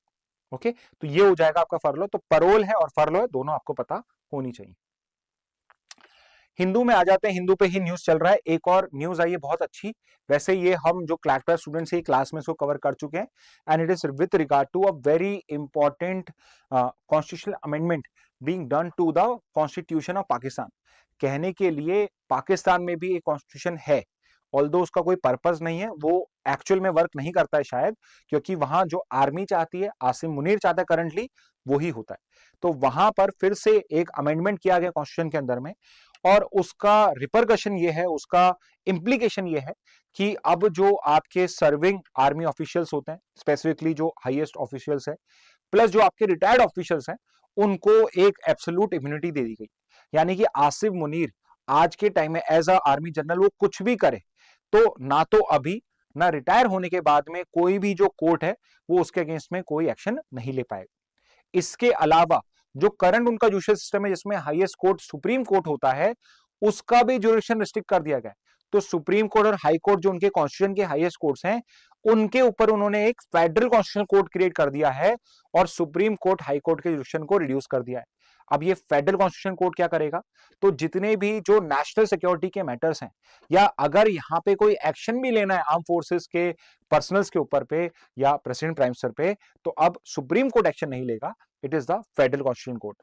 अब अच्छी बात है, एक और ऊपर कोर्ट बना दिया, लेकिन यहां पे फेडरल कॉन्स्टिट्यूशन कोर्ट ले लेगा तो प्रॉब्लम क्या है, यहाँ पे सुप्रीम कोर्ट लेता तो अब उसके ऊपर कोर्ट ले रहा है। तो प्रॉब्लम यहाँ पे यह है कि जो फेडरल कॉन्स्टिट्यूशन कोर्ट होगा, इसके जो मेंबर सिलेक्ट करे जाएंगे, जो जजेस होंगे, उनको आर्मी के लोग, उनको जो सिविलियन लीडरशिप है वो नहीं चूज करेगी, उनको जो मिलिट्री लीडरशिप है वो नॉमिनेट करेगी। तो कहीं ना कहीं कंप्लीट डोमिनेंस जो है वो स्टैब्लिश करने की कोशिश करी गई। इसके अलावा इस अमेंडमेंट को हम एक कंटेक्स्ट में पढ़ रहे हैं, वहां पर एक नई पोजीशन, आर्मी में एक नई पोजीशन क्रिएट करी गई है, which is chief of defence forces. तो जैसे यहां पे सीडीएस होता है, चीफ ऑफ डिफेंस सर्विसेज, यहां पे चीफ ऑफ डिफेंस फोर्स एक पोजीशन क्रिएट करी है, जो आर्मी जनरल होगा उसको ही दी जाएगी। एंड दिस पर्सन जो चीफ ऑफ डिफेंस फोर्स होगा, ये आर्मी, नेवी और एयर फोर्स के सुपीरियर होगा। ओके, तो it is not just a position above the army, but army, navy, air force के भी ऊपर एक पोजीशन होगी, चीफ ऑफ डिफेंस फोर्स। पहले से वो चीफ ऑफ आर्मी स्टाफ तो था ही, जो आर्मी का हेड होता है, तो अब चीफ ऑफ आर्मी स्टाफ जो होगा वो चीफ ऑफ डिफेंस फोर्स भी होगा। और करंटली कौन चीफ ऑफ डिफेंस फोर्स है, अभी वो आसिम मुनीर है। ओके, तो ये चीफ ऑफ डिफेंस फोर्स की पोजीशन इसलिए क्रिएट करना जरूरी था, क्योंकि जो सीडीएफ है, इसको कुछ इंपॉर्टेंट पोजीशन दी गई है अंडर 27 कॉन्स्टिट्यूशन एक्ट। जैसे कि क्या करा गया है, जो ये सीडीएफ होगा, चीफ ऑफ डिफेंस फोर्स होगा, it would be another authority which would be involve in national security decisions, defence coordination and internal stability powers. तो यहाँ पे जो नेशनल सिक्योरिटी के मुद्दे होंगे, लोकल सिक्योरिटी के, नेशनल सिक्योरिटी के अंदर इंटरनल मैटर्स होंगे, उन सब में सीडीएफ वो इन्वॉल्व होगा। तो आप ऐसे समझिए कि इंडिया के प्राइम मिनिस्टर के साइड में एक और पर्सन बैठा है। प्राइम मिनिस्टर तो है, वो तो नरेंद्र मोदी तो वैसे ही बैठे हैं, बट जो आपका सीडीएस है, he is the one actual person जो ये डिसाइड कर रहा है कि हमें पाकिस्तान पे वॉर में जाना चाहिए नहीं जाना चाहिए, इंडिया या पाकिस्तान के साथ, श्रीलंका के साथ, बांग्लादेश के साथ हमारी पॉलिसी क्या होनी चाहिए, या फिर इंटरनली डिफरेंट स्टेट के साथ हमारे कैसे रिलेशन होने चाहिए। ये हमारी सिविल लीडरशिप डिसाइड नहीं कर रही, हमारी मिलिट्री लीडरशिप डिसाइड कर रही है। तो ये सीडीएफ को यहां पे एक प्रॉपर पार्ट बना दिया गया डिसीजन मेकिंग का। अभी तक क्या था, ये ऑन पेपर नहीं हो रहा था, बट रियलिटी में हो रहा था, लेकिन अब क्या ऑन पेपर भी चेंज करके उसको एक पोजीशन प्रोवाइड कर दी गई है। सेकंड क्या है, it reduces the effective authority. और क्या है सबसे इंपॉर्टेंट, यहां पे ये एब्सोल्यूट इम्यूनिटी प्रोवाइड कर रहा है to whom, serving military chief, former military chief. तो जब भी कोई मिलिट्री चीफ ने कोई डिसीजन लिया है और लेट्स से उसने क्लेम करा कि ये डिसीजन मैंने नेशनल सिक्योरिटी में लिया है, तो अब यहाँ पे जो कोर्ट्स है वो सीडीएफ के अगेंस्ट में, आर्मी के पर्सनल्स के अगेंस्ट में, चाहे सर्विंग हो चाहे फॉर्मर हो, उनके अगेंस्ट में कोई भी एक्शन नहीं ले पाएगा। और ये जैसे बताए हुए इम्यूनिटी कहां का अप्लाई होगी, सर्विस में वो जो भी एक्शंस ले रहे हैं उन सब पे वो इम्यूनिटी अप्लाई होगी। कोई क्रिमिनल प्रोसिक्यूशन है, कोई सिविल सूट भी फाइल नहीं करेगा, कंपटीशन के भी केस फाइल नहीं कर सकते हो, कोई कंटेम्प्ट प्रोसीडिंग्स नहीं होंगी, कोर्ट की अवमानना, कोर्ट का कंटेम्प्ट भी इनके अगेंस्ट में नहीं होगा। और ये कोई टाइम बाउंड नहीं है, मतलब रिटायरमेंट के बाद में भी कोई एक्शन नहीं लिया जा सकता है। और सेकंड पॉइंट तो मैंने आपको, थर्ड पॉइंट तो मैंने बता ही दिया है, जुडिशियल रिव्यू को भी कर्टेल कर दिया गया है, यानी कि जो सुप्रीम कोर्ट और हाई कोर्ट्स हैं वो यहां पे कोई भी एक्शन नहीं ले पाएंगे। ओके, इसके ऊपर क्या होगा, एक और न्यू फेडरल कोर्ट किया गया है, federal constitution court, FCC. FCC create करा गया है, जिसके पास एक्सक्लूसिव ऑथोरिटी होगी for national security cases, military constitutional dispute and 27th amendment के अंदर में चैलेंजेस अगर कुछ करने हैं।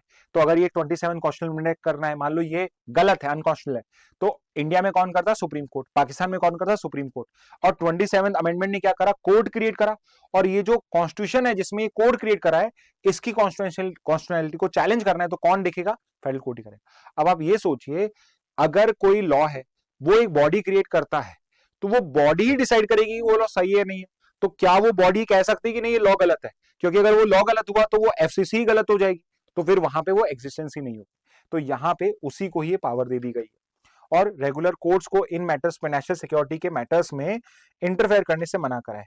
लेकिन प्रॉब्लम कहां स्टार्ट होती है, क्योंकि ये जजेस हैं, जो एफसीसी के जजेस होंगे, इनको अपॉइंट कौन करेगा, एग्जीक्यूटिव करेगा, मिलिट्री लिंक कमिटीज करेंगी। एग्जीक्यूटिव जो मिलिट्री की बातें सुनता है, और मिलिट्री की कमिटीज बना दी गई हैं जो यहाँ पे इनको अपॉइंट करेंगी। तो आप देख सकते हैं कि कंप्लीट डोमिनेंस यहाँ पे स्टैब्लिश करने की कोशिश करी गई है कॉन्स्टिट्यूशन के अंदर में ही ऑफ द मिलिट्री। नेक्स्ट पे आ जाते हैं, इंडियन एक्सप्रेस में एक स्टेटमेंट हमने पढ़ा। अगेन यही फायदा होता है दो न्यूज़पेपर का, न्यूज़ एनालिसिस का, कि कुछ न्यूज जो वहां नहीं आई यहाँ पे कवर है, और यहाँ पे आपके जो एग्रीकल्चर मिनिस्टर हैं, ऑल्सो स्टूडेंट्स, आपको जो आपके मिनिस्टर्स हैं, कैबिनेट मिनिस्टर्स हैं, वो याद होने चाहिए। ठीक है, तो आज मैं एक कैबिनेट मिनिस्टर आपसे पूछ लेता हूं, very simple, minister of power बता दीजिए, बहुत सिंपल है ना। मिनिस्टर ऑफ पावर कौन है करंटली, आप मुझे कमेंट बॉक्स में ये बताइए, मिनिस्टर ऑफ पावर कौन है। तो यहाँ पे आपके जो एग्रीकल्चर मिनिस्टर, उनका नाम बता देता हूं, शिवराज सिंह चौहान, जो पहले एमपी के चीफ मिनिस्टर रह चुके हैं मल्टीपल टाइम्स। उन्होंने ये स्टेटमेंट दिया है कि इंडिया ने ऑफिशियली चाइना को सरपास कर दिया है in rice production. Okay, I don't know ये अच्छी बात है या नहीं है, बिकॉज जब आप राइस प्रोड्यूस करते हो तो राइस प्रोडक्शन में बहुत ज्यादा वैल्यू एडिशन नहीं होती है, यानी कि उसका आपने कोई बहुत ज्यादा प्राइस पे नहीं बेचोगे। और दूसरा, राइस प्रोडक्शन जो है ये बहुत ही ज्यादा वाटर कंज्यूमिंग है। तो अगर आप राइस को एक्सपोर्ट कर रहे हो तो कोई ये बहुत अच्छी बात नहीं है, क्योंकि आप सिर्फ राइस एक्सपोर्ट नहीं कर रहे हो, आप वाटर भी एक्सपोर्ट कर रहे हो, इंडिया का वाटर भी एक्सपोर्ट हो रहा है। सो इसी के अगेंस्ट में कोई ऐसी कंट्री जो वाटर को लेके बहुत ज्यादा क्या कहेंगे, कोई कंट्री जो वाटर को लेके बहुत ज्यादा सिक्योर है कि I want to save my water, I want to conserve my water, वो पॉसिबली राइस नहीं उगाएगी, वो इंडिया से राइस यहाँ पे अपने पास इंपोर्ट कर लेगी और कुछ और चीज उगाएगी, या किसी और जगह से वो पैसा बनाने की कोशिश करेगी, जैसे कि चाइना। लेकिन यहाँ पे at least this is the current situation कि राइस प्रोडक्शन की जब बात करते हैं तो इंडिया जो है वो टॉप पे आ चुका है बिफोर चाइना। एक टाइम पे अगर हम 2 साल पहले तक भी देखें, 23 तक भी देखें, तो it was China which was the largest producer, but now it is India, then China and then Bangladesh. तो ये राइस प्रोडक्शन में सबसे बड़े हैं। एक्सपोर्टिंग में भी कौन है सबसे ऊपर? इंडिया है, फिर थाईलैंड है, फिर वियतनाम है। तो ये दोनों जगह पे टॉप पे कौन आ गया? इंडिया आ गया। राइस प्रोडक्शन में भी इंडिया, एक्सपोर्टर में भी इंडिया। कंज्यूमर में कौन है? देखिए कंज्यूमर में है चाइना।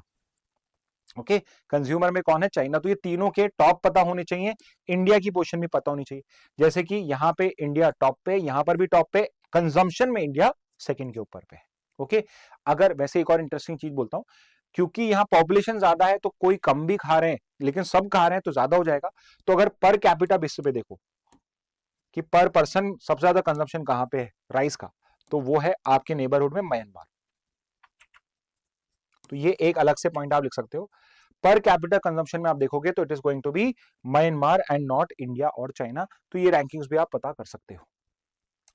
ओके, नेक्स्ट पे आ जाते हैं। लाइक आई सेड अगेन, एक और ऐसी न्यूज जो आपकी शायद मिस आउट हो सकती है, which is related to again oil production. आज देखिए 3 न्यूज हो चुकी हैं जहां पे हम ऑयल प्रोडक्शन की बात कर रहे हैं। तो आपको पता होना चाहिए कि ऐसी कौन कौन सी इंटरनेशनल ऑर्गेनाइजेशन है जो डिफरेंट सेक्टर्स में इंपॉर्टेंट रोल प्ले करती हैं। जैसे कि यहाँ पे एक बहुत इंपॉर्टेंट ऑर्गेनाइजेशन है ओपेक, और यहाँ पे ओपेक प्लस की बात, ओपेक अलग है, ओपेक प्लस अलग है।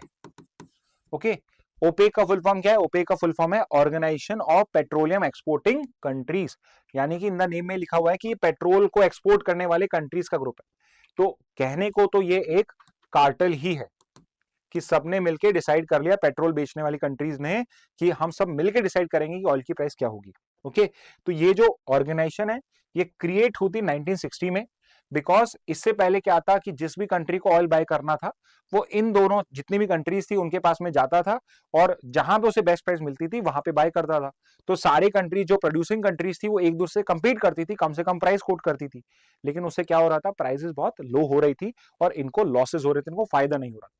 तो इन सबने डिसाइड करा कि अगर हम सब एक हो जाएं तो हम प्राइस डिसाइड करेंगे, और फिर हम यहाँ पे जिसको बेचना चाहेंगे, जिस रेट पे बेचना चाहेंगे उस पे बेचेंगे, तो हमारा जो इंटरेस्ट है वो सबसे इंपॉर्टेंट होगा। ओके, तो 1960 में ये ऑर्गेनाइजेशन क्रिएट होती है। कहां पे हुई थी? बगदाद के अंदर में हुई थी, बगदाद कॉन्फ्रेंस के थ्रू। तो ये नाम ये भी इंपॉर्टेंट हो जाएगा। फाउंडिंग 5 मेंबर्स हैं, फाउंडिंग 5 मेंबर्स हैं, फाउंडिंग 5 मेंबर्स है, और 5th मेंबर जो यहाँ पे लिखा हुआ है वो बहुत इंपॉर्टेंट है। तो is Venezuela member of OPEC? अगर आपसे पूछ लिया जाए so your answer should be yes. ठीक है, this country is a member. तो 5 फाउंडिंग मेंबर्स हैं। These were the largest producers of oil in the world at that time. Okay, और इसको हेडक्वार्टर किया गया वियना ऑस्ट्रिया के अंदर में। Okay, so they wanted to unify petroleum prices to stabilise the international oil market. Otherwise क्या था, वहां पे जो इनस्टेबिलिटी थी मार्केट में वो बहुत ज्यादा होती थी। तो ओरिजिनली 1960 में जब बना था तो 5 मेंबर्स है, बट आपसे जो एग्जामिनर है वो करंट मेंबर्स भी पूछ सकता है। तो बिकॉज 12 ही मेंबर्स है तो 12 तो पता होना ही चाहिए, बट इसके अलावा आई वुड सजेस्ट यू कि कंट्रीज भी आपको पता होनी चाहिए। ओके, जो फाउंडिंग मेंबर्स 5 हैं वो भी पता होने चाहिए, करंट मेंबर्स जो है वो भी पता होने चाहिए, और इनके नाम भी पता होने चाहिए। And obviously you should know कि India is not part of it, US is not part of it. Okay, very importantly Russia is not part of it. Russia जो एक ऑयल एक्सपोर्टर है वो भी इसका पार्ट नहीं है, बट जितने भी इंपॉर्टेंट मिडिल ईस्टर्न कंट्रीज हैं वो सब इसका पार्ट है। Okay, even Saudi Arabia, Iran जो एक दूसरे के आर्च एनिमी नहीं है, they are also part of this organisation. तो ये 12 कंट्रीज जो हैं जो सबसे बड़े ऑयल प्रोड्यूसर्स हैं, all of them are members of OPEC. कितने बड़े प्रोड्यूसर्स हैं कि ये 80% of global proven oil reserves हैं, इनको यहाँ पे ये कंटेन रखते हैं, and they produce around 30% of global crude oil. तो ये कितना प्रोड्यूस करते हैं? 30% ऑफ ग्लोबल क्रूड ऑयल यहाँ पे ये प्रोड्यूस करते हैं। ओके, इसके अलावा ओपेक तो ये हो गया, एक ओपेक प्लस और होता है। तो ओपेक प्लस क्या था? अब देखिए 1960 में ऑर्गेनाइजेशन बनी, 12 मेंबर्स बने। एक टाइम के बाद इन्होंने बाकी कंट्री जो इतने बड़े प्रोड्यूसर्स नहीं थे उस टाइम पे, उन्होंने इसको मेंबर नहीं बनाया। तो बाकी कंट्रीज ने क्या करा, जो non OPEC oil producing countries है उन्होंने अपना एक इनफॉर्मल ग्रुप बनाया जिसका नाम हुआ ओपेक प्लस। ये बहुत रिसेंट ग्रुपिंग है जो 2016 में क्रिएट हुई थी, because there was a sharp oil fall in oil prices. So not a very old organisation. 2016 में सॉरी ये हुई थी क्योंकि 2014-16 वाज अ टाइम जब ऑयल मार्केट क्रैश हो रहा था, and the reason behind it was कि ओपेक कंट्रीज तो प्राइस डिसाइड कर रहे थे अपनी, बट ओपेक प्लस जो था वो किसी भी ग्रुपिंग के पार्ट नहीं थे, नॉन ओपेक कंट्रीज, तो वो अपने प्राइजेस को वहां पे कम से कम रख रहे थे so that they can compete with this country, और इस वजह से ऑयल मार्केट क्रैश हुआ। तो फिर ओपेक प्लस इन्होंने एक इनफॉर्मल ग्रुपिंग है, ये कोई फॉर्मल ग्रुपिंग नहीं है, एक हेडक्वार्टर नहीं है इनका कहीं पर भी, इन्होंने एक अपना ग्रुपिंग क्रिएट करा, it was led by Russia. तो सबसे इंपॉर्टेंट मेंबर जो आपको पता होना चाहिए ओपेक प्लस का इज रशिया। तो रशिया जो जिसके पास बहुत बड़ा ऑयल रिजर्व्स निकला, it became one of the largest oil exporting country, इसने ओपेक प्लस यहां पे बनाया to coordinate between OPEC and non OPEC members so that ये वर्ल्ड ऑयल प्राइस है उनको स्टेबलाइज कर सके। तो इसके अंदर में 12 ओपेक मेंबर्स हैं और plus 10 major non OPEC oil countries है, जिसमें सबसे इंपॉर्टेंट क्या है, रशिया है। ओके, एग्जामिनर अगर आपसे कोई ओपेक प्लस का इंपॉर्टेंट कंट्री पूछेगा या ये पूछेगा which of the country is part of OPEC plus but not OPEC, तो वो शायद रशिया आपसे पूछना चाह रहा है। 22 countries are there, main job क्या है ओपेक प्लस का, to coordinate between OPEC and non OPEC members so that यहाँ पे ऑयल मार्केट है उसको स्टेबलाइज करा सके जा सके। एट द सेम टाइम जितने भी ऑयल प्रोड्यूसिंग इकोनॉमीज हैं, कंट्रीज हैं, उनके इंटरेस्ट को यहाँ पे प्रोटेक्ट किया जा सके। How big is the share of these OPEC countries, OPEC plus countries, तो ये करीब करीब 50% ग्लोबल ऑयल प्रोडक्शन जो है it is under these OPEC plus countries. और यहाँ पे इंपॉर्टेंट क्या है, US is not a member of these countries also. Okay, तो यहाँ पे ये ओपेक और ओपेक प्लस हो जाएगा। ओके स्टूडेंट्स, ये थे आज के इंपॉर्टेंट न्यूज एनालिसिस दोनों न्यूज़पेपर से। इसके बाद सबसे इंपॉर्टेंट आपके आज के 20+1 एक बोनस क्वेश्चन के साथ 20 जी के क्वेश्चन देख लेते हैं। अगर आपने न्यूज अच्छे से देखा है तो आप इजीली इन क्वेश्चन को अटेम्प्ट कर पाओगे। ओके, पहले क्वेश्चन पे आते हैं। मॉनरो डॉक्ट्रिन किस ईयर में आई थी? तो पहली चीज हमने यही पढ़ी है, मॉनरो डॉक्ट्रिन वेरी इंपॉर्टेंट, और ये किस साल में आई थी? It came in the year 1823। तो फर्स्ट का आंसर क्या हो जाएगा? सी। सेकंड पे आ जाते हैं। सेकंड क्वेश्चन है आपका, who assume the presidency of Venezuela in 99 and launch the Bolivarian revolution? अब देखिए एग्जामिनर जो होता है वो आपसे वेनेजुएला के केस के अंदर में इस टाइप के क्वेश्चन पूछ सकता है, जरूर से पूछ सकता है, और इसका आंसर क्या हो जाएगा? ह्यूगो चेवेस। तो ये चीज भी आपके लिए काम की हो जाएगी। नेक्स्ट पे आ जाते हैं, operation absolute resolve undertaken by USA. Okay, date is January 4th 2026। Okay, ये पूछ सकता है आपसे, it was conducted by Delta Force. Third का आंसर डी हो जाएगा। फोर्थ पे आते हैं, ध्यान से पढ़ना, आर्टिकल्स पूछ रहा है तो ध्यान से पढ़ना। पूछा क्या है, under the UN charter which article provides the use of force against the states territorial integrity और पॉलिटिकल इंडिपेंडेंस।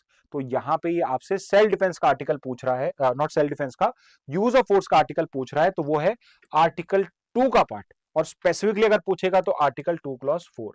तो अगर ऑप्शन थोड़े और डिफिकल्ट होते, 2 clause 1 होता, 2 clause 2 होता, 2 clause 4 होता, और लेट से 51 होता, तो आपको याद रखना आर्टिकल 2 clause 4 या आर्टिकल 2 यहां पे आंसर होगा। यहां पे हम नेक्स्ट क्वेश्चन देखते हैं, which provision of UN charter recognize the inherent right of self defence? तो जैसे यूएस ने यहाँ पे आर्टिकल 51 को वायलेट करा है, जो सेल्फ डिफेंस की बात करता है, क्योंकि आप किसी केस में, एक ही केस में फोर्स यूज कर सकते हो जब आप पे कोई आर्म्ड अटैक करे। नेक्स्ट पे आ जाते हैं, after the capture of Nicolas Maduro who was appointed acting president by Venezuela's Supreme Court. तो निकोलस मडूरो के कैप्चर के बाद में किसको एक्टिंग प्रेसिडेंट बनाया गया? तो ये इंपॉर्टेंट क्वेश्चन है क्योंकि स्पेसिफिक है। आप ये याद रखना, शायद अगले 10 दिन, 15 दिन में, महीने, 2 महीने बाद, 6 महीने बाद एक्टिंग प्रेसिडेंट चेंज हो सकता है, नया प्रेसिडेंट भी बनाया जा सकता है, लेकिन आपको क्या याद रखना है, जस्ट निकोलस मडूरो के कैप्चर के बाद में किसको एक्टिंग प्रेसिडेंट बनाया गया? तो उनके वाइस प्रेसिडेंट, जो उनकी वाइस प्रेसिडेंट थी, उनको, डेल्सी रॉड्रिगोस, उनको बनाया गया। तो ये नाम आपको याद रखना है। 6 का आंसर ए है। नेक्स्ट पे आते हैं, which country currently possesses the largest proven oil reserves in the world? अभी वो कौन सी कंट्री है जो लार्जेस्ट प्रूवन ऑयल रिजर्व्स को यहाँ पे possess करती है? So that country is obviously Venezuela. तो 7th का आंसर डी हो जाएगा। Which country emerge as the world's largest oil producer? सबसे ज्यादा ऑयल प्रोड्यूस किसने करा है? So it is produced by US. तो ये इंपॉर्टेंट क्वेश्चन है सारे। 8 का सी है। 9 पे आते हैं, Which country was the largest consumer of oil globally in 2026? सबसे ज्यादा ऑयल कंजम्पशन किसने करा है? तो सबसे ज्यादा ऑयल कंजम्पशन करा है यूएस ने। ठीक है, तो ये tricky questions I would say, याद करना बहुत जरूरी है। और एक और चीज, कोशिश ये करना, ये क्वेश्चन जो आते हैं ना जहां पे आपको पता है, उसमें ऑप्शन बाद में पढ़ना हमेशा। India ranks eight which position globally in oil consumption? तो टॉप पे तो आपका एक टॉप पे आपका चाइना है, चाइना के बाद यूएस आता है, और उसके बाद में कौन आ जाता है? इंडिया आ जाता है। इंडिया है थर्ड पे। तो 10 का आंसर सी है। 11 पे आते हैं, which country was the largest oil exporter इन 2026? तो सबसे ज्यादा ऑयल एक्सपोर्ट किसने करा है? तो सबसे ज्यादा ऑयल एक्सपोर्ट करा है सऊदी अरेबिया ने। तो 11th का आंसर है A. Okay, based on global oil trade trends which country is the largest oil importer? सबसे ज्यादा ऑयल इंपोर्ट किसने किया है? तो सबसे ज्यादा ऑयल इंपोर्ट करता है चाइना। 12th का आंसर हो जाएगा डी। कंजम्पशन यूएस करता है और इंपोर्ट कौन करता है? इंपोर्ट में आ जाएगा चाइना। नेक्स्ट पे आ जाता है, which country is emerge as India's largest crude oil supplier in recent years? Recent data ही पूछा है आपका, 2026 के हिसाब से देखोगे सबसे ज्यादा ऑयल इंपोर्ट कहां से करते हैं? तो हम अभी भी 33 से 35%, even though there is threat of sanction against us, किसके में हो रहा है? सो इस केस ऑफ रशिया ओनली। तो 13 का आंसर है बी। नेक्स्ट पे आ जाते हैं, ओपेक जो है वो स्टैब्लिश किस ईयर में हुआ था? OPEC was establish in which year? So it was establish in 1960। तो 14 का आंसर सी हो जाएगा। Which of the following country was a founding member of OPEC? तो यहाँ पे देखिए फोकस मेरा किस पे? मेरा फोकस है बस इस पे, बिकॉज ये अभी बहुत इंपॉर्टेंट कंट्री है। तो 15 का आंसर है डी। इसलिए आई सेड ओपेक के मेंबर्स आपको याद करने पड़ेंगे, ओपेक प्लस के तो फिर भी आप स्किप कर सकते हो। नेक्स्ट पे आते हैं, where is the headquarter of OPEC located? ये भी इंपॉर्टेंट क्वेश्चन है, बिकॉज यू डोंट एक्सपेक्ट कि किसी एक नॉन ओपेक कंट्री में आपका यहाँ पे होगा, वियना ऑस्ट्रिया में, वहां पे ओपेक का हेडक्वार्टर है। 16 का आंसर बी है। 17 पे आ जाते हैं, as of 26 how many country does OPEC है? ओपेक प्लस नहीं पूछा, ओपेक पूछा। ओपेक में कितने मेंबर्स हैं? 12 मेंबर्स हैं। तो यहाँ पे मान लो 22 होता, कंफ्यूज मत हो जाना, 12 मेंबर्स हैं। 18 पे आ जाते हैं, which of the following country is not a member of OPEC? इनमें से कौन सी कंट्री है जो ओपेक का मेंबर नहीं है? मैंने क्या कहा था, रशिया के बारे में ही पूछने की कोशिश होगी। 18 का आंसर है ए। 19 पे आ जाते हैं, OPEC plus was formally establish in which year? OPEC plus जो है फॉर्मली कब स्टैब्लिश हुई थी? तो it was establish in 2016 after the oil market crash और 2014 टू 16 पीरियड। 20 पे आ जाते हैं, approximately how many countries participate in OPEC plus grouping? OPEC plus में कितने मेंबर्स हैं? तो उसमें है 22। तो 20 का आंसर सी हो जाएगा। फाइनली एक और बोनस क्वेश्चन देख लेते हैं। तो फाइनल क्वेश्चन है, which country is the world's largest exporter of rice? तो करंटली वर्ल्ड का लार्जेस्ट प्रोड्यूसर ऑफ राइस भी इंडिया है और एक्सपोर्टर भी इंडिया ही है। Okay, which is not a good thing at least by my opinion. Okay, so 21 का answer हो जाएगा D. Okay students, I know आज थोड़ा सा लेंथी आपका न्यूज हो गया, बिकॉज जो पहली न्यूज थी वो बहुत इंपॉर्टेंट थी। स्टिल आई वुड से कि आप इस न्यूज को अच्छे से फॉलो करें, इसके नोट्स बना सकते हैं तो बनाइए। वैसे अगेन आई सेड वेनेजुएला का तो आपको मिल जाएगा मटेरियल, बाकी के पॉइंटर्स जो उनको आप कहीं पे लिख लीजिए, it would be very helpful for you. इन 21 जी के क्वेश्चन का एक क्वेश्चन बैंक बनाना स्टार्ट करिए, सिर्फ क्वेश्चन लिखिए और उसका आंसर लिखिए, सो दैट आपके पास हर मंथ के एंड में एक बहुत अच्छा क्वेश्चन बैंक हो अपने आप को रिवीजन के लिए कुछ मटेरियल प्रोवाइड करने के लिए। ओके, तो इस मैसेज के साथ आज का सेशन एंड करते हैं। Thank you and have a very nice day.